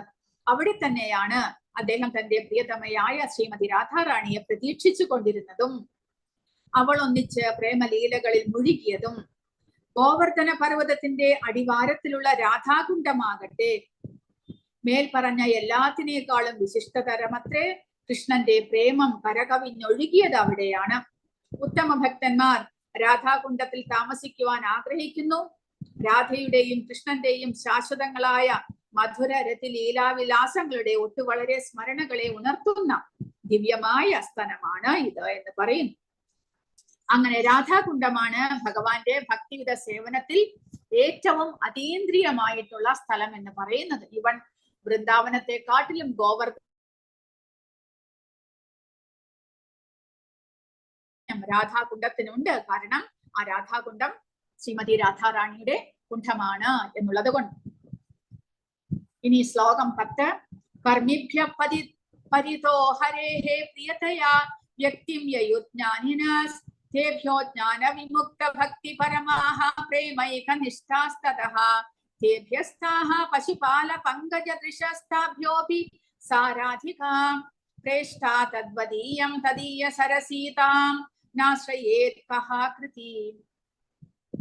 അപ്പോൾ ശ്ലോകം 10 പറയുന്നത് ഫലമുളവാക്കുന്ന കർമ്മങ്ങൾ ചെയ്യുന്നവരെക്കാൾ എല്ലാം കൊണ്ടും ജ്ഞാനത്തിൽ മുന്നേറിയവർ കൃഷ്ണന് പ്രിയപ്പെട്ടവരായി ശാസ്ത്രത്തിൽ വ്യക്തമാക്കപ്പെട്ടിട്ടുണ്ട്. ഇവരെക്കാൾ മികച്ചവരാണ് ജ്ഞാനം കൊണ്ട് മുക്തി നേടി ഭക്തി സാധനകളിൽ ഏർപ്പെട്ടവർ. അവരെക്കാൾ മികച്ചവരത്രേ ഭഗവാനിൽ വിശുദ്ധമായ പ്രേമം ലഭിച്ചിട്ടുള്ളവർ. അവരെക്കാൾ ഉയർന്നവരാണ് കൃഷ്ണനെ എപ്പോഴും ആശ്രയിച്ചു കഴിഞ്ഞിരുന്ന ആ ഗോപികൾ. അവരെക്കാളും ആ ശ്രീമതി രാധാറാണി ഭഗവാന് ഏറ്റവും പ്രിയപ്പെട്ടവളാണ്. അതുപോലെയാണ് അവളുടെ ഈ സരസ് രാധാകുണ്ഡം. ഏതൊരു മഹാസുകൃതിയാണ് ആ രാധാകുണ്ഡത്തെ ആശ്രയിക്കാതിരിക്കുക എന്നിവിടെ പറയുന്നു. അപ്പോൾ ഭൂലോകത്തിൽ പല വിധത്തിലുള്ള ജനങ്ങളെയാണ് നമ്മൾ കാണുന്നത്. ചിലർ കർമ്മികളാണ്, കർമ്മം ചെയ്ത് അതിന്റെ ഫലം അനുഭവിക്കാൻ ആഗ്രഹിക്കുന്നവരാണ്. എന്നാൽ അതീന്ദ്രിയമായ ലെവലിലേക്ക് ഉയർത്തപ്പെട്ടവരെ കുറിച്ചാണ് പറയുന്നത്. അവരെക്കാൾ ഉയർന്നവരാണ് ജ്ഞാനം സമ്പാദിക്കാൻ സാധിച്ചവർ. അതായത് ഭഗവാനെ കുറിച്ചുള്ള അറിവ്, അതായത് ഞാൻ ശരീരമല്ല ആത്മാവാണ് എന്നുള്ള അറിവ് ലഭ്യമാക്കിയവർ കർമ്മികളെക്കാൾ ശ്രേഷ്ഠന്മാരാണ്. എന്നാൽ ആ ജ്ഞാനികളെക്കാട്ടിലും ഉയർന്നവരാണ് ഈ ജ്ഞാനം മാത്രം പോരാ, ജ്ഞാനത്തോടുകൂടി ഭഗവാന്റെ ഭക്തിയുത സേവനം ചെയ്യണം എന്ന് അറിയുന്നവർ. അങ്ങനെ ഭക്തിയുത സേവനം ചെയ്യുന്ന സാധക ഭക്തന്മാർ മറ്റുള്ളവരെ എല്ലാവരെക്കാട്ടിലും ഉയർന്നവരാണ്. ആ സാധക ഭക്തന്മാരിൽ ഭഗവാന്റെ പ്രേമഭക്തി ലഭിച്ചവർ, അവർ മറ്റുള്ളവരെ എല്ലാവരെക്കാട്ടിലും ശ്രേഷ്ഠമുള്ളവരാണ്. ആ പ്രേമഭക്തിയിൽ ഗോപികമാരാണ് ഏറ്റവും ശ്രേഷ്ഠമായവർ എന്ന് പറയുന്നു. ഭഗവാന്റെ പ്രേമഭക്തി ലഭിച്ചവരിൽ ഗോപികമാരാണ് ഏറ്റവും ശ്രേഷ്ഠരായിട്ടുള്ളവർ. ആ ഗോപികമാരിലും ഏറ്റവും ശ്രേഷ്ഠയാരാണ്? ശ്രീമതി രാധാറാണി എന്നാണ് പറയുന്നത്. കാരണം ഭഗവാന് ഏറ്റവും പ്രിയപ്പെട്ട ഗോപിക ശ്രീമതി രാധാറാണിയാണ്. അതുകൊണ്ട് രാധാറാണിയാണ് എല്ലാ ഭക്തന്മാരിലും വെച്ച് ശ്രേഷ്ഠം എന്ന് ഇവിടെ പറയുന്നു. അപ്പോൾ അങ്ങനെ ഈ ശ്ലോകത്തിൽ ഭഗവാന് ഏറ്റവും പ്രിയപ്പെട്ടവർ ആരാണ് എന്നുള്ള കാര്യങ്ങൾ ആ പടിപടിയായിട്ട് പറഞ്ഞിരിക്കുകയാണ്. ശ്രീല രൂപഗോസ്വാമി സമർത്ഥിക്കുന്നത് ശ്രീമതി രാധാറാണി കൃഷ്ണ ഭക്തരിൽ വെച്ച് ഏറ്റവും മികച്ചവളാണ് എന്നും ശ്രീ രാധാകുണ്ഡം ഏറ്റവും മികച്ച സ്ഥാനമാണ് എന്നും അത്രേ. ചൈതന്യ ചരിതാമൃതത്തിൽ ഉദ്ധരിക്കപ്പെട്ട ലഘു ഭാഗവതാമൃതത്തിലെ ഉത്തരകാണ്ഡത്തിലുള്ള 45-ാം ശ്ലോകം പ്രസ്തുത കാര്യം നിസ്സന്ദേഹമായി വെളിപ്പെടുത്തിയിരിക്കുന്നു. യഥാ രാധാ പ്രിയ വിഷ്ണോസ് തസ്യാ കുണ്ഠം പ്രിയം തഥാ സർവഗോപീഷു സൈവൈക വിഷ്ണോരത്യന്ത വല്ലഭ. പരമപുരുഷോത്തമനായ കൃഷ്ണന് രാധാദേവി എപ്രകാരം പ്രിയപ്പെട്ടിരിക്കുന്നുവോ അപ്രകാരം തന്നെ പ്രിയപ്പെട്ടതാണ് അവളുടെ സ്നാനസ്ഥാനമായ രാധാകുണ്ഡം. എല്ലാ ഗോപികളിലും വെച്ച് രാധാദേവി അദ്ദേഹത്തിന്റെ ഏറ്റവും പ്രിയപ്പെട്ട വല്ലഭയാണ്. ആകയാൽ കൃഷ്ണാവബോധത്തിൽ താല്പര്യമുള്ളവർ ഒടുവിൽ രാധാകുണ്ഡത്തെ തന്നെ ശരണം പ്രാപിക്കുകയും അവിടെ ഇരുന്നു കൊണ്ട് ആജീവനാന്തം ഭക്തിയുടെ സേവനത്തിൽ ഏർപ്പെടുകയും വേണം. ഇതാണ് രൂപഗോസ്വാമി ഈ 10ാമത്തെ ശ്ലോകത്തിൽ പറയുന്നത്. അതായത് വൃന്ദാവനം സന്ദർശിക്കണം, ഗോവർദ്ധന പർവ്വതം തീർച്ചയായിട്ടും സന്ദർശിക്കണം. ആ ഗോവർദ്ധന പർവ്വതത്തിന്റെ കീഴിലുള്ള രാധാകുണ്ഡത്തെ സന്ദർശിച്ച് അവിടെ ആ രാധാകുണ്ഡത്തിൽ സ്നാനം ചെയ്ത് രാധാകുണ്ഡത്തിൽ സമർപ്പണം ചെയ്ത് ആത്മാർപ്പണം ചെയ്ത് പ്രണാമം ചെയ്ത് രാധാകൃഷ്ണന്റെ ഭക്തിക്ക് വേണ്ടിയിട്ട് നമ്മൾ പ്രാർത്ഥിക്കണം എന്നാണ് ഇവിടെ പറയുന്നത് 10ാമത്തെ ശ്ലോകത്തിൽ. കാരണം ഭഗവാനെ ഏറ്റവും പ്രിയപ്പെട്ടവളാണ് ഭക്തന്മാരിൽ ഭക്തയാണ് രാധാറാണി. ആ രാധാറാണിക്ക് ഏറ്റവും പ്രിയപ്പെട്ടതാണ് രാധാകുണ്ഠം. അതുകൊണ്ട് അത് നമുക്ക് ഭക്തി ലഭിക്കുവാൻ ഏറ്റവും ഉന്നതമായിട്ടുള്ള ഒരു ശരണാഗതമായിട്ടുള്ള സ്ഥാനമാണ് എന്ന്. ഇനി ശ്ലോകം 11. അപ്പോൾ ഇത് ഇംഗ്ലീഷിന്റെ ഇംഗ്ലീഷാണിത്. ഇതിൽ കുറച്ചുകൂടെ PPT എല്ലാം കൂടുതലായിട്ട് കൊടുത്തിട്ടുണ്ട്.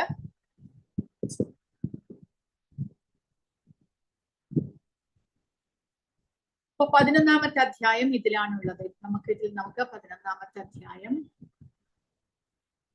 ഇതിൽ രാഗാനുഗ ഭക്തിയെ കുറിച്ച് 8ാമത്തെ ശ്ലോകത്തിൽ പഠിച്ചത് രാഗാനുഗ ഭക്തി. നമ്മൾ ശാന്ത രസത്തിൽ ആരൊക്കെയാണ് പറഞ്ഞത്? കൃഷ്ണന്റെ പശുക്കൾ, ഫ്ലൂട്ട്, പശുക്കളെ നയിക്കുന്ന വടി, ഇതെല്ലാം ശാന്തരസത്തിൽ പറയുന്നു. ദാസ്യരസത്തിൽ കൃഷ്ണന്റെ ബലദേവൻ, മറ്റുള്ള കൃഷ്ണന്റെ സേവകന്മാർ, ചിത്രക, പത്രക, രക്തക, ഇതെല്ലാം ദാസ്യരസത്തിലാണ്. സഖ്യരസത്തിൽ ബലദേവൻ, സുദാമ, ശ്രീദാമ ഇവരെല്ലാവരും കൃഷ്ണനോടൊപ്പം കളിക്കുകയും കൃഷ്ണന്റെ ആ സമയത്തിൽ പശുക്കളെ മേയ്ക്കുന്ന സമയത്ത് കൃഷ്ണനോടൊപ്പം കൃഷ്ണന്റെ കൂട്ടുകാരായിട്ട് പോയവരാണ്. വാത്സല്യ രസത്തിൽ മഹാരാജും യശോദാമ്മയും പറയുന്നു. മാധുര്യ രസത്തിൽ ശ്രീമതി രാധാറാണി, അവരുടെ സേവികമാരെല്ലാവരും.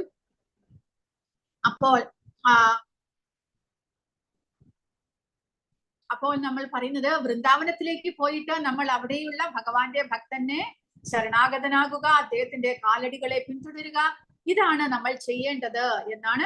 അതായത് പരിശുദ്ധ ഭക്തനായിട്ട് ഉയരുവാനായിട്ട് ഈ ഒരു അവസ്ഥയെ നമ്മൾ പ്രാപിക്കണം എന്ന് രൂപഗോസ്വാമി പറയുന്നു. അത് ഭക്തിരസാമൃത സിന്ധുവിലും പറയുന്നുണ്ട്.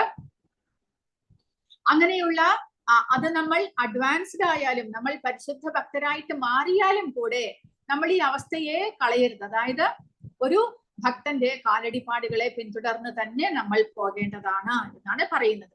ഇനി 9ാമത്തെ ഭാവഭക്തി പ്രേമഭക്തിയിലേക്ക് ഉയരുന്ന അവസ്ഥയാണ് 9, 10, 11 ശ്ലോകങ്ങളിൽ പറയുന്നത്. അതിൽ വൈകുണ്ഠത്തെക്കാൾ ഉത്തമമാണ് മഥുര, മഥുരയേക്കാൾ വൃന്ദാവനം, വൃന്ദാവനത്തെക്കാൾ ഗോവർദ്ധന പർവ്വതം, ഗോവർദ്ധന പർവ്വതത്തെക്കാൾ രാധാകുണ്ഠം. അപ്പോൾ മധുരയിൽ ഭഗവാൻ ജനിച്ച സ്ഥലമായതുകൊണ്ട് അത് ഏറ്റവും ഉന്നതമായ സ്ഥലമാണ്. വൃന്ദാവനം ഭഗവാന്റെ ലീലകൾ നടന്ന സ്ഥലമായതുകൊണ്ട് മധുരയേക്കാൾ ഉന്നതമാണ്. അതിനേക്കാൾ ഉന്നതമാണ് ഗോവർദ്ധന പർവ്വതം. കാരണം ഭഗവാൻ കൃഷ്ണൻ സ്വയം എടുത്തുയർത്തിയതാണ് ഗോവർദ്ധനം. ആ ഗോവർദ്ധന പർവ്വതത്തിന്റെ കീഴിലാണ് രാധാകുണ്ഠം. അവിടെ കൊടുത്തിരിക്കുന്നു രാധാകുണ്ഠം. അവിടെ രാധാകുണ്ഠം, ശ്യാമകുണ്ഠം എന്നീ 2 കുണ്ഠങ്ങൾ അടുത്തടുത്തായിട്ടാണുള്ളത്. അതെന്താണെന്ന് വെച്ചാൽ ഭഗവാന്റെ ഒരു ലീലയായിരുന്നു. അവിടെ ഭഗവാൻ വത്സകൻ എന്നുള്ള ഒരു അസുരനെ വധിക്കുന്നു. ആ വത്സകാസുരനെ വധിച്ച വഴിക്ക് രാധാറാണിയും ഗോപികമാരും വന്നിട്ട് പറയുന്നു, അങ്ങ് ഒരു ഗോവിനെയാണ് വധിച്ചത്. അത് ഒരു അസുരനായിരുന്നെങ്കിലും ഒരു പശുവിന്റെ രൂപം എടുത്തിട്ടാണ് വന്നത്. അതുകൊണ്ട് അങ്ങ് ഒരു ഗോവിനെയാണ് വധിച്ചത്. അതുകൊണ്ട് ബ്രഹ്മഹത്യാ പാപമുണ്ട്. അതുകൊണ്ട് എന്ത് ചെയ്യണം? അങ്ങ് ഈ ഭൂമണ്ഡലത്തിലുള്ള എല്ലാ തീർത്ഥ സ്ഥലങ്ങളിലും പോയിട്ട് സ്നാനം ചെയ്തിട്ട് വരണം എന്ന് ഗോപികമാർ നിർദ്ദേശിക്കുന്നു. അതിനെന്താ ഇപ്പൊ കുഴപ്പം, ഞാൻ എല്ലാ തീർത്ഥ സ്ഥലങ്ങളിലും പോയിട്ട് വരാം എന്ന് പറഞ്ഞുകൊണ്ട് ഭഗവാൻ എന്ത് ചെയ്യുന്നു? തന്റെ ഓടക്കുഴൽ മണ്ണിൽ കുത്തുന്നു. എന്നിട്ട് എല്ലാ തീർത്ഥ സ്ഥലങ്ങളോടും ഇവിടെ പ്രത്യക്ഷരാകാനായിട്ട് പറയുന്നു. ഒരു നിമിഷ നേരം കൊണ്ട് ആ ഭൂമിയിലുള്ള എല്ലാ തീർത്ഥ സ്ഥലങ്ങളും ആ കൃഷ്ണന്റെ മുന്നിൽ അവിടെ ഒരു സരസായിട്ട് രൂപപ്പെടുന്നു. ഭഗവാൻ വേഗം പോയിട്ട് ആ സരസിൽ പോയിട്ട് മുങ്ങി കുളിച്ചിട്ട് പറഞ്ഞു, ഇതാ ഞാൻ പരിശുദ്ധനായി. പക്ഷെ നിങ്ങൾക്ക് ഇതുപോലെ എന്നെ അങ്ങനെ നിങ്ങൾക്ക് ചലഞ്ച് ചെയ്യാൻ പറ്റില്ല, നിങ്ങൾക്ക് ഇതുപോലെയുള്ള ഒരു സരസ് ഉണ്ടാക്കാനും പറ്റില്ല എന്ന് പറയുന്നു.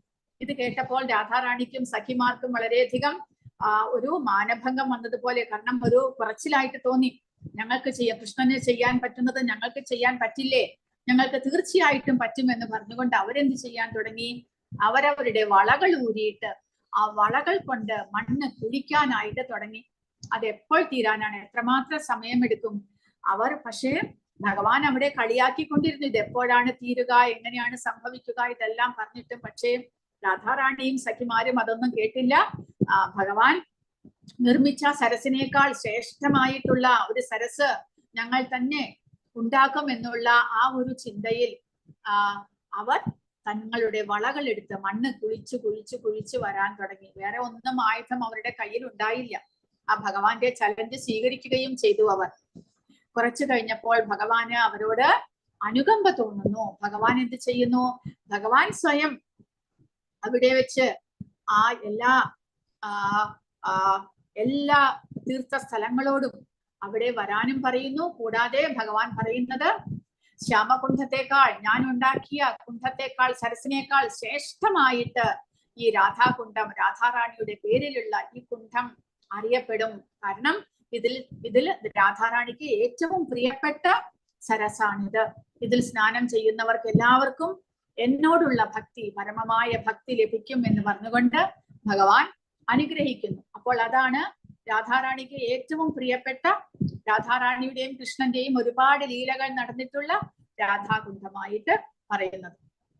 അപ്പോൾ ആ രാധാകുണ്ഠം ഭഗവാന്റെ ഭക്തിയുടെ പരമോന്നതമായിട്ടുള്ള ഒരവസ്ഥയാണ്. ആ രാധാകുണ്ഠത്തെ സ്നേഹിക്കുക, രാധാകുണ്ഠത്തിന്റെ സമീപം ജീവിക്കുക, രാധാകുണ്ഠത്തിൽ ദിവസവും സ്നാനം ചെയ്യുക, ഇതെല്ലാം നമ്മുടെ ഭക്തിയെ പരിശുദ്ധമാക്കുന്നു എന്നാണ് പറയുന്നത്. അപ്പോൾ 9ാമത്തെ ടെക്സ്റ്റിൽ പറയുന്നത് ഇതിന്റെ ഇമ്പോർട്ടൻസ്, രാധാകുണ്ഠത്തിന്റെ പ്രാധാന്യം ഒരു മറ്റുള്ള വൈഷ്ണവ സമ്പ്രദായങ്ങൾക്കൊന്നും മനസ്സിലാക്കാനായിട്ട് സാധിച്ചിട്ടില്ല എന്നിവിടെ പറയുന്നു. കൂടാതെ ഭഗവാന്റെ ഭക്തന്മാരല്ലാത്തവർക്കും ഇതിനെക്കുറിച്ചുള്ള അറിവൊന്നും ഉണ്ടാകുന്നില്ല. എന്നാലോ ചൈതന്യ മഹാപ്രഭു സ്വയം ഈ രാധാകുണ്ഠത്തെ തേടി പിടിക്കുകയാണ് ചെയ്തത്. കാരണം ഭഗവാന്റെ ലീലകളെല്ലാം അവസാനിച്ചു. പരീക്ഷിത് മഹാരാജാവ് അദ്ദേഹത്തിന്റെ അവസാനം കഴിഞ്ഞു. അങ്ങനെ കലിയുഗം ആരംഭിക്കാൻ തുടങ്ങിയപ്പോൾ ഈ സരസുകളെല്ലാം തന്നെ അപ്രത്യക്ഷമായി. കാരണം ആർക്കും ഇതിന്റെ പ്രാധാന്യം അറിഞ്ഞുകൂടാ. അങ്ങനെ പിന്നീട് ചൈതന്യ മഹാപ്രഭു 500 വർഷങ്ങൾക്ക് മുൻപ് വന്നിട്ട് അദ്ദേഹം വൃന്ദാവനത്തിലെ കൃഷ്ണന്റെ ലീലാസ്ഥലങ്ങളെല്ലാം തിരിച്ച് രണ്ടാമത് കണ്ടുപിടിക്കുകയാണ്. അങ്ങനെ അദ്ദേഹം ഒരുപാട് ട്രൈ ചെയ്തു രാധാകുണ്ഠത്തെ കണ്ടുപിടിക്കാൻ. അവസാനം അദ്ദേഹം ഗോവർദ്ധനത്തിന്റെ കീഴിലായിട്ട് ഈ സരസിനെ, ഒരു ചെറിയ സരസിനെ കാണുന്നു. അദ്ദേഹം അതിനെ മനസ്സിലാക്കി ആ സരസിൽ പോയി കുളിച്ച് അദ്ദേഹത്തിന് മനസ്സിലാകുന്നു ഇത് തന്നെയാണ് രാധാകുണ്ഠം. പിന്നീട് അദ്ദേഹം രൂപഗോസ്വാമി, സനാതന ഗോസ്വാമിമാരോട് ഇതിനെ റിനോവേറ്റ് ചെയ്തിട്ട് ശരിയായിട്ടുള്ള ഒരു കുണ്ഠമാക്കി മാറ്റാനായിട്ട് പറയുകയാണ് ചെയ്യുന്നത്. അങ്ങനെ രാധാകുണ്ഠത്തിന് വളരെയധികം പ്രാധാന്യമുണ്ട് എന്ന് പറയുന്നു. അപ്പോൾ അടുത്തതായിട്ട് 10ാമത്തെ ശ്ലോകത്തിൽ പറയുന്നത്, കർമ്മീസിനെക്കാട്ടിലും കർമ്മികളെക്കാട്ടിലും ഉത്തമരാണ് ജ്ഞാനികൾ, ജ്ഞാനികളെക്കാൾ ഉത്തമന്മാര് ഭക്തന്മാർ, ഭക്തന്മാരെക്കാട്ടിലും ഉത്തമൻ പ്രേമഭക്തന്മാർ, അവരെക്കാൾ ഉത്തമൻ. ആ പ്രേമഭക്തരിൽ വെച്ച് ഗോപികളാണ് ഉത്തമന്മാരായിട്ടുള്ളത്. ആ ഗോപികളിൽ വെച്ച് ശ്രീമതി രാധാറാണിയാണ് ഭഗവാന്റെ ശുദ്ധ പ്രിയ ഭക്ത എന്ന് പറയുന്നു.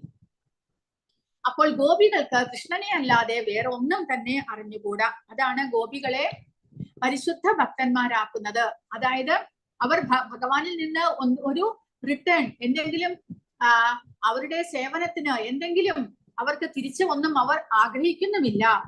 അങ്ങനെ കൃഷ്ണൻ ചിലപ്പോൾ ആ ഗോപികമാരെ വളരെയധികം കഷ്ടത്തിലേക്ക് മാറ്റുന്നു. കാരണം കൃഷ്ണൻ എന്തെങ്കിലും ഇതുപോലെ പരീക്ഷകൾ ചെയ്യുക, അല്ലെങ്കിൽ കൃഷ്ണൻ അവരുടെ മധ്യത്തിൽ നിന്ന് അന്തർദാനം ചെയ്യുക, ഭഗവാനെ അവർ വിളിക്കുമ്പോൾ ഭഗവാൻ വരാതിരിക്കുക, അങ്ങനെ ഒരുപാട് ഭഗവാൻ ഈ ഗോപികമാരെ പരീക്ഷിക്കുന്നുണ്ട്. പക്ഷെ അങ്ങനെയെല്ലാം ഉണ്ടെങ്കിലും അവർ ഒരിക്കലും ഭഗവാനെ മറക്കുന്നില്ല എന്ന്. എപ്പോഴാണോ കൃഷ്ണൻ വൃന്ദാവനം ഉപേക്ഷിച്ച്, അതായത് അക്രൂരൻ വന്ന് കംസന്റെ അടുത്തേക്ക് ഭഗവാനെ കൊണ്ടുപോകുമ്പോൾ ഭഗവാൻ പോയത് മൂലം ഈ ഗോപികമാർ വളരെയധികം ഡിജക്റ്റഡ് ആയി, അവർക്ക് വളരെയധികം നിരാശ വരുന്നു, ഭഗവാൻ തങ്ങളെ വിട്ടു പോയല്ലോ എന്ന് വിചാരിച്ചുകൊണ്ട്. എങ്കിലും അവർ ഭഗവാനെ മറക്കുന്നില്ല. ഭഗവാനോടൊപ്പം അവർ സ്പെൻഡ് ചെയ്ത ആ സമയത്തുമെല്ലാം ഓർത്തുകൊണ്ട് സ്മരിച്ചുകൊണ്ട് സദാസമയവും ഭഗവാന്റെ സ്മരണയിൽ തന്നെ അവർ ജീവിക്കുകയാണ് ചെയ്തത്. അതുകൊണ്ട് ഭഗവാന്റെ സാമീപ്യം സദാസമയവും അവർക്ക് ലഭിച്ചുകൊണ്ടിരുന്നു. കാരണം സദാസമയവും ഭഗവാന്റെ സ്മരണയിൽ തന്നെ, മനസ്സിൽ ഭഗവാന്റെ സ്മരണ മാത്രമേ ഉള്ളൂ. അതുകൊണ്ട് അവർക്ക് ഭഗവാന്റെ സാമീപ്യം അവർക്ക് എപ്പോഴും ലഭിച്ചുകൊണ്ടിരുന്നു എന്ന് പറയുന്നു. അതിനെയാണ് വിപ്രലംഭ സേവ എന്ന് പറയുന്നത്. അതായത് ശരിയായിട്ടുള്ള വ്യക്തി നമ്മുടെ അടുത്തില്ലെങ്കിലും അദ്ദേഹത്തിന്റെ സ്മരണയിൽ നമ്മൾ ഇരിക്കുമ്പോൾ അദ്ദേഹത്തിന്റെ സാമീപ്യം നമ്മൾ അറിയുന്നു. അതിനാണ് വിപ്രലംഭ സേവ. അപ്പോൾ ആ വ്യക്തിയെ നമ്മൾ സ്മരണയിലൂടെ സേവിക്കുകയാണ് ചെയ്യുന്നത്, നേരിട്ട് സേവിക്കുകയല്ല, സ്മരണയിലൂടെ. അങ്ങനെയുള്ള ഭഗവാന്റെ സേവനം അതാണ് ഏറ്റവും പരിശുദ്ധമായിട്ടുള്ള, ഏറ്റവും ടോപ്പ് മോസ്റ്റ് ആയിട്ടുള്ള സേവനമാണ് ഭഗവാനെ സ്മരിച്ചുകൊണ്ട് അദ്ദേഹത്തെ സേവിക്കുക എന്നുള്ളത്. അങ്ങനെ ഭഗവാനുമായിട്ട് നമ്മൾ സത്സംഗം ചെയ്യുക എന്നുള്ളത്. അതാണ് ഈ ഗോപികമാർ, എസ്പെഷ്യലി രാധാറാണി ചെയ്തുകൊണ്ടിരുന്നത്. അതുകൊണ്ട് അതാണ് ഏറ്റവും ഉന്നതമായിട്ടുള്ള ഭഗവത് സേവനം എന്ന് പറയുന്നത്, വിപ്രലംഭ സേവ. അത് തന്നെയാണ്, ആ സേവ തന്നെയാണ് ചൈതന്യ മഹാപ്രഭുവും അവലംബിച്ചത്. കാരണം ചൈതന്യ മഹാപ്രഭുവിന് രാധാറാണിക്ക് എന്താണ് ഇത്രമാത്രം കൃഷ്ണനോട് സ്നേഹം ഉണ്ടാകുന്നത്? രാധാറാണിക്ക് ഭഗവാനെ ഇങ്ങനെ സേവിച്ചിട്ട് എന്താണ് സന്തോഷം ലഭിക്കുന്നത്? ഇതറിയാനുള്ള ആഗ്രഹമായിരുന്നു. അങ്ങനെ കൃഷ്ണൻ ചൈതന്യ മഹാപ്രഭുവായിട്ട് അവതരിച്ചപ്പോൾ ഈ രാധാറാണിയുടെ ഭാവമാണ് സ്വീകരിച്ചത്. അങ്ങനെ ഭഗവാന്റെ സാമീപ്യം അടുത്തില്ലെങ്കിലും എന്തെല്ലാം കണ്ടാലും അതെല്ലാം ഭഗവാനായിട്ട് തോന്നുക, അതാണ് രാധാറാണിക്ക് ഉണ്ടായിരുന്നത്. അതായത് ഉദ്ധവൻ ഒരു തവണ വൃന്ദാവനത്തിൽ സന്ദർശിച്ചപ്പോൾ ഭഗവാൻ പറഞ്ഞു വിട്ടതാണ് ഉദ്ധവനെ. ആ സമയത്ത് രാധാറാണിയെ കാണുകയുണ്ടായി ഉദ്ധവൻ. നോക്കുമ്പോൾ രാധാറാണി പുഷ്പങ്ങളോടും ലതകളോടും ആ പുഷ്പങ്ങളുടെ മധു നുകരാൻ വരുന്ന വണ്ടുകളോടും എല്ലാം സംസാരിക്കുന്നു. കാരണം നിങ്ങൾ ഭഗവാനെ കണ്ടുവോ? ഭഗവാന്റെ സാമീപ്യം. കാരണം ഭഗവാന്റെ അടുത്തേക്കും ഭഗവാനെ ഈ കാട്ടുപൂക്കൾ കൊണ്ട് മാലയുണ്ടാക്കി അണിയുമ്പോൾ ആ മാലകളിലെല്ലാം ഈ വണ്ടുകളെല്ലാം വന്നിരിക്കും.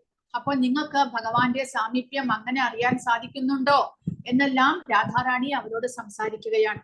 അതായത് അവരിലെല്ലാം, ഈ പ്രപഞ്ചത്തിലുള്ള എല്ലാ വസ്തുക്കളിലൂടെയും ഭഗവാനെ അറിയുവാനായിട്ട്, കാണുവാനായിട്ട്, സ്പർശിക്കുവാനായിട്ട് ഈ ഗോപികമാർക്ക് സാധിക്കുന്നു. എവിടെയും അവർ ഭഗവാന്റെ രൂപമാണ് കാണുന്നത്. എന്ത് കണ്ടാലും ഭഗവാന്റെ, അതിനോട് കണക്ട് ചെയ്തിട്ട് ഭഗവാന്റെ ലീലകളെ അവർക്ക് മനസ്സിലാക്കാൻ സാധിക്കുന്നു. അത് തന്നെയാണ് ചൈതന്യ മഹാപ്രഭുവും ചൈതന്യ മഹാപ്രഭുവിന് സംഭവിച്ചത്. ഈ ഭക്തിയുടെ പാരഗമ്യത്തിൽ അദ്ദേഹം ഏത് വൃക്ഷം കണ്ടാലും അത് കദംബ വൃക്ഷമായിട്ട് കരുതുന്നു. കദംബ വൃക്ഷവും ഭഗവാനുമായിട്ട് വളരെ അടുത്ത വൃക്ഷമാണ്. ഭഗവാൻ ആ വൃക്ഷത്തിന്റെ ശാഖകളിൽ കയറുകയും എല്ലാം ഭഗവാന്റെ ലീലകൾ നടന്ന സ്ഥലമാണ്. ഏത് നദി കണ്ടാലും അത് യമുനയായിട്ട് കാണുന്നു. അങ്ങനെയാണ് ഒരു ദിവസം ചൈതന്യ മഹാപ്രഭു പുരി ബീച്ചിലേക്ക് പോയപ്പോൾ ഇത് യമുനയാണ് എന്ന് പറഞ്ഞുകൊണ്ട് യമുനയിലേക്ക് ചാടുന്നു. ഇവിടെ ഭഗവാൻ ലീലകൾ ചെയ്ത സ്ഥലമാണ് എന്ന് പറഞ്ഞുകൊണ്ട്. അങ്ങനെ അതിനെയാണ് വിപ്രലംഭ സേവ എന്ന് പറയുന്നത്. അതായത് ഭഗവാൻ സമീപത്തിൽ ഇല്ലെങ്കിലും എല്ലാത്തിലും ഭഗവാനെ ദർശിക്കുകയും ഭഗവാന്റെ ലീലകളുമായിട്ട് താതാത്മ്യം ചെയ്ത് അതുമായിട്ട് സ്വയം ഭഗവാനുമായിട്ട് ബന്ധപ്പെട്ടുകൊണ്ടിരിക്കുക. അങ്ങനെ ഇവിടെ പറയുന്നത് ശ്രീമതി രാധാറാണിയെ, ഭഗവാന്റെ ഭക്തിയുടെ സേവനത്തിൽ ശ്രീമതി രാധാറാണിയെ വെല്ലുവാനായിട്ട് ആർക്കും സാധ്യമല്ല എന്ന്. അങ്ങനെ ശ്രീമതി രാധാറാണിയുടെ ആ ഭക്തിയുടെ സേവനത്തെ അറിയുവാനായിട്ട് സ്വയം പരീക്ഷിക്കാനാണ് ചൈതന്യ മഹാപ്രഭുവായിട്ട് ഭഗവാൻ അവതരിക്കുന്നത്. ഇനി 11ാമത്തെ ശ്ലോകത്തിൽ രാധാകുണ്ഡത്തെ കുറിച്ചാണ് വിവരിക്കുന്നത്. എന്താണ് രാധാകുണ്ഡത്തിന്റെ കാര്യം? കൃഷ്ണസ്യോച്ഛൈഹി പ്രണയവസതിഃ പ്രേയസീഭ്യോപി രാധാ കുണ്ഠം ചാസ്യ മുനിഭിരഭിത താദൃഗേവ വൃഥാഹി യത് പ്രേഷ്ഠൈരപ്യലമസുഭം അസുലഭം കിം പുനർഭക്തിഭാജാം തത് പ്രേമേദം സകൃതപി സരഹ സ്നാതുരാവിഷ്കരോധി. കൃഷ്ണന് തന്റെ പ്രേമഭാചനങ്ങളായ അനേകം ഗോപികളെക്കാൾ ഏറ്റവും മികച്ച പ്രേമപാത്രം രാധാറാണിയാണ്. വലിയ മഹർഷിമാരാൽ ഇവരുടെ സരസ് രാധാകുണ്ഠം എല്ലാ വിധത്തിലും അതേ രീതിയിൽ തന്നെ വർണ്ണിക്കപ്പെട്ടിട്ടുണ്ട്. യാതൊരു രാധാകുണ്ഡം ഏറ്റവും മികച്ച ഭക്തന്മാർക്ക് പോലും എളുപ്പത്തിൽ പ്രാപിക്കുവാൻ സാധ്യമല്ല. സാധാരണ ഭക്തി മാത്രമുള്ളവർക്ക് പിന്നെ എങ്ങനെയാണ് അത് ലഭിക്കുക എന്ന്. അതായത് പരിശുദ്ധ ഭക്തന്മാർക്ക് പോലും രാധാകുണ്ഡത്തിന്റെ സാമീപ്യം സാധ്യമല്ല, ലഭിക്കുവാൻ സാധ്യമല്ല എന്ന്. അപ്പൊ നമ്മളെ പോലുള്ള സാധാരണ ഭക്തന്മാർക്ക് രാധാകുണ്ഡം കണ്ടു കഴിഞ്ഞാൽ ആ രാധാകുണ്ഡത്തിന്റെ ശരിയായിട്ടുള്ള ഒരു എന്താണ് അതിന്റെ അവസ്ഥ എന്നുള്ളത് നമുക്ക് എങ്ങനെ മനസ്സിലാക്കാൻ സാധിക്കും?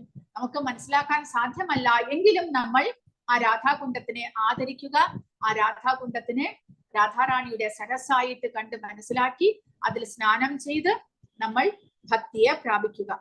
ഈ സരസിൽ ഒരു തവണ സ്നാനം ചെയ്യുന്നവനും കൂടി കൃഷ്ണപ്രേമം ഉണർത്തുന്നു എന്നാണ് പറയുന്നത്. അപ്പോൾ രാധാകുണ്ഡത്തോടുള്ള ഭക്തി അല്ലെങ്കിൽ രാധാകുണ്ഡത്തിന്റെ സാമീപ്യം വലിയ വലിയ ഭക്തന്മാർക്ക് പോലും ലഭിക്കുന്നതല്ല. അപ്പോൾ നമ്മളെ പോലുള്ള സാധാരണ ജനങ്ങളെ കുറിച്ച് ഒന്നും പറയാനില്ല എന്ന് ഇവിടെ പറയുന്നു. അപ്പോൾ രാധാകുണ്ഡത്തിൽ ഒരു തവണയാണെങ്കിലും നമുക്ക് സ്നാനം ചെയ്യാൻ സാധിച്ചാൽ നമ്മുടെ ഉള്ളിലുള്ള ആ പരിശുദ്ധ ഭക്തിയെ നമുക്ക് ഉണർത്തുവാൻ സാധിക്കും. അതുകൊണ്ട് രൂപഗോസ്വാമി പറയുന്നു, ആരാണോ ആ രാധാകുണ്ഡത്തിന്റെ സമീപത്തിൽ ജീവിക്കുന്നത്, ആ രാധാകുണ്ഡത്തിൽ ദിവസവും സ്നാനം ചെയ്യുന്നത്, അങ്ങനെയുള്ളവർക്ക് വളരെ എളുപ്പത്തിൽ പ്രേമഭക്തി ലഭിക്കാനായിട്ട് സാധിക്കും. അങ്ങനെയാണ് ഉപദേശാമൃതത്തിലും ടെക്സ്റ്റ് 10 പറയുന്നുണ്ട് രൂപഗോസ്വാമി. അതായത് ആരാണോ രാധാകുണ്ഡത്തിന്റെ സമീപം, ഇങ്ങനെയെല്ലാം ഗുണങ്ങൾ ഉള്ളപ്പോൾ ആര് രാധാകുണ്ഡത്തിന്റെ സമീപം താമസിക്കുകയില്ല, രാധാകുണ്ഡത്തിൽ ഒരു തവണയാണെങ്കിലും സ്നാനം ചെയ്യുകയില്ല എന്നാണ് ചോദിക്കുന്നത്. ഒരു ഭക്തൻ രാധാകുണ്ഡത്തിൽ ഒരു തവണയെങ്കിലും സ്നാനം ചെയ്യുന്നതായാൽ ഗോപികളുടേത് പോലുള്ള വിശുദ്ധമായ കൃഷ്ണപ്രേമം അവനിൽ പ്രത്യക്ഷമാവും എന്ന് പറയപ്പെടുന്നു.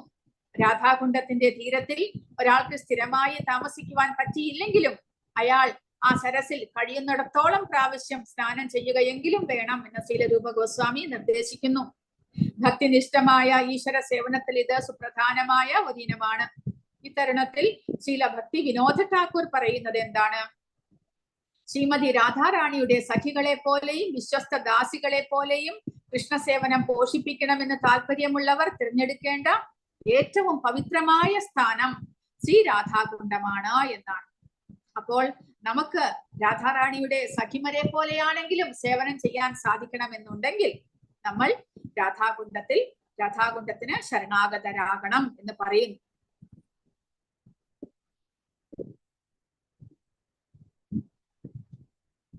ഹരേ കൃഷ്ണ മാതാജി. ഹരേ കൃഷ്ണ മാതാജി. പക്ഷെ പ്രഭുപാദര് പറഞ്ഞില്ലേ നമ്മള് രാധാകുണ്ഡത്തില് ഇറങ്ങും, അത് സ്നാനം ചെയ്യാനോ ഒന്നും പാടില്ല. അങ്ങനെ പ്രഭുപാദ പറഞ്ഞിട്ടുണ്ടെങ്കിലും പക്ഷേ രൂപ ഗോസ്വാമി പറഞ്ഞിട്ടുള്ളത് കൊണ്ട് അവിടെ സ്നാനം ചെയ്യാം. പ്രഭുപാദ പറയുന്നത് എന്താന്ന് വെച്ചാല്, ഒരു തവണ പ്രഭുപാദ ഈ രാധാകുണ്ഡത്തിന്റെ സമീപത്തേക്ക് ഈ പാശ്ചാത്യ ഭക്തന്മാരെ എല്ലാവരെയും വിളിച്ചുകൊണ്ട് വരുമല്ലോ. പ്രഭുപാദ ഉള്ള സമയത്ത് എല്ലാ വർഷവും പാശ്ചാത്യ ഭക്തന്മാരെല്ലാവരും വൃന്ദാവനത്തിലേക്ക് വരും. കാർത്തിക മാസത്തില് അവരും വരും. കാരണം പ്രഭുപാദയുടെ നിർദ്ദേശമാണ് കാർത്തിക മാസത്തില് എല്ലാവരും വൃന്ദാവനത്തിൽ വരണം, അങ്ങനെ വൃന്ദാവനം ചുറ്റി സഞ്ചരിക്കണം, ലീലകളുമായിട്ട് ബന്ധപ്പെട്ട സ്ഥലങ്ങളെല്ലാം കാണണമെന്ന്. അപ്പൊ ഒരു തവണ പ്രഭുപാദർക്ക് ന്യൂസ് കിട്ടി. അതായത് ഈ പാശ്ചാത്യ ഭക്തന്മാര് വന്നിട്ട് അവരെന്താണ് ചെയ്യുന്നത്, ഒരു സരസ് കണ്ടു കഴിഞ്ഞാൽ അവർ അതിലേക്ക് ഡൈവ് ചെയ്യും, അവിടെ നീന്തി കളിക്കും. അങ്ങനെയൊക്കെയല്ലേ പാശ്ചാത്യന്മാർ ചെയ്യുന്നത്. കാരണം ആ ഭക്തന്മാർക്ക് ഇതിന്റെ പുണ്യം, ഇതിന്റെ എന്താണ് അതിന്റെ സീക്രട്ട്നെസ് അവർക്ക് മനസ്സിലായിട്ടില്ല. അപ്പോ അതുകൊണ്ട് ആ ഭക്തന്മാര് ഈ കനിഷ്ഠ ഭക്തന്മാരായിരുന്നു, പ്രഭുപാദരുടെ അടുത്ത ശിഷ്യന്മാരായിരുന്നില്ല. എങ്കിലും അവർ ഇങ്ങനെയെല്ലാം ചെയ്തു എന്ന് മറ്റുള്ള ഭക്തന്മാർ, അതായത് വൃന്ദാവനത്തിലെ മറ്റുള്ള വാസികൾ എല്ലാവരും രാധാകുണ്ഡത്തെ അത്ര പവിത്രമായിട്ട് കാണുന്നവരാണ്. പക്ഷെ ഇവരിങ്ങനെ ചെയ്യുന്നത് കണ്ടിട്ട് അവര് വന്നിട്ട് പ്രഭുപാദരോട് കംപ്ലൈന്റ് ചെയ്തു. അപ്പോൾ പ്രഭുപാദ വിലക്കി. കാരണം രാധാകുണ്ഡത്തെ നമ്മൾ അങ്ങനെ അപവിത്രമാക്കരുത്, രാധാകുണ്ഡത്തെ നമ്മൾ പ്രണാമം ചെയ്യണം, നമസ്കരിക്കണം. നമ്മൾ രാധാകുണ്ഡത്തിൽ സ്നാനം ചെയ്ത് രാധാറാണിയോട് ഭക്തി, കൃഷ്ണഭക്തി ഉണ്ടാകാനായിട്ട് പ്രാർത്ഥിക്കണം. അല്ലാതെ അതിൽ സ്പോട്ടിംഗ് ഒന്നും ചെയ്യാൻ പാടില്ല. അങ്ങനെ പ്രഭുപാദ വിലക്കിയിരുന്നു. രാധാകുണ്ഡത്തെ നമ്മൾ സ്നാനം ചെയ്തിട്ട് പിന്നെ അവിടെ സോപ്പ് ഉപയോഗിക്കുക, അങ്ങനെ ചിലര് അവിടെ താമസിക്കുന്നവര് അത് കുളിക്കാനുള്ള ഒരു സ്ഥലമായിട്ട് കാണും. അങ്ങനെ അതിനെ ഒരു സാധാരണ ഒരു കുളമായിട്ട് നമ്മൾ ഒരിക്കലും ട്രീറ്റ് ചെയ്യരുത് എന്ന് വിചാരിച്ചിട്ടാണ് പ്രഭുപാദ പറഞ്ഞിരിക്കുന്നത് ആ രാധാകുണ്ഡത്തിൽ നമ്മൾ സ്നാനം ചെയ്യേണ്ട, അതിൽ നിന്ന് പ്രോക്ഷണം ചെയ്താൽ മാത്രം മതി എന്ന് പറയുന്നത്. പക്ഷെ രൂപഗോസ്വാമി ഇവിടെ എല്ലാ ഭക്തന്മാരോടുമായിട്ട് പറഞ്ഞിട്ടുണ്ട്, നമ്മൾ അവിടെ ഒരു തവണയാണെങ്കിലും നമ്മൾ സ്നാനം ചെയ്യുക. കാരണം അത് നമുക്ക് വളരെയധികം ആത്മീയമായിട്ടുള്ള നേട്ടങ്ങൾ ഉണ്ടാക്കും എന്ന് പറഞ്ഞുകൊണ്ട്. ഹരേ കൃഷ്ണ. ആർക്കെങ്കിലും എന്തെങ്കിലും ചോദ്യങ്ങളോ സംശയങ്ങളോ ഉണ്ടോ എങ്കിൽ പറയുക. ഇപ്പൊ നമ്മുടെ ഉപദേശാമൃതവും ഭക്തിശാസ്ത്രിയുടെ ക്ലാസ്സുകളെല്ലാം കഴിഞ്ഞിരിക്കുന്നു.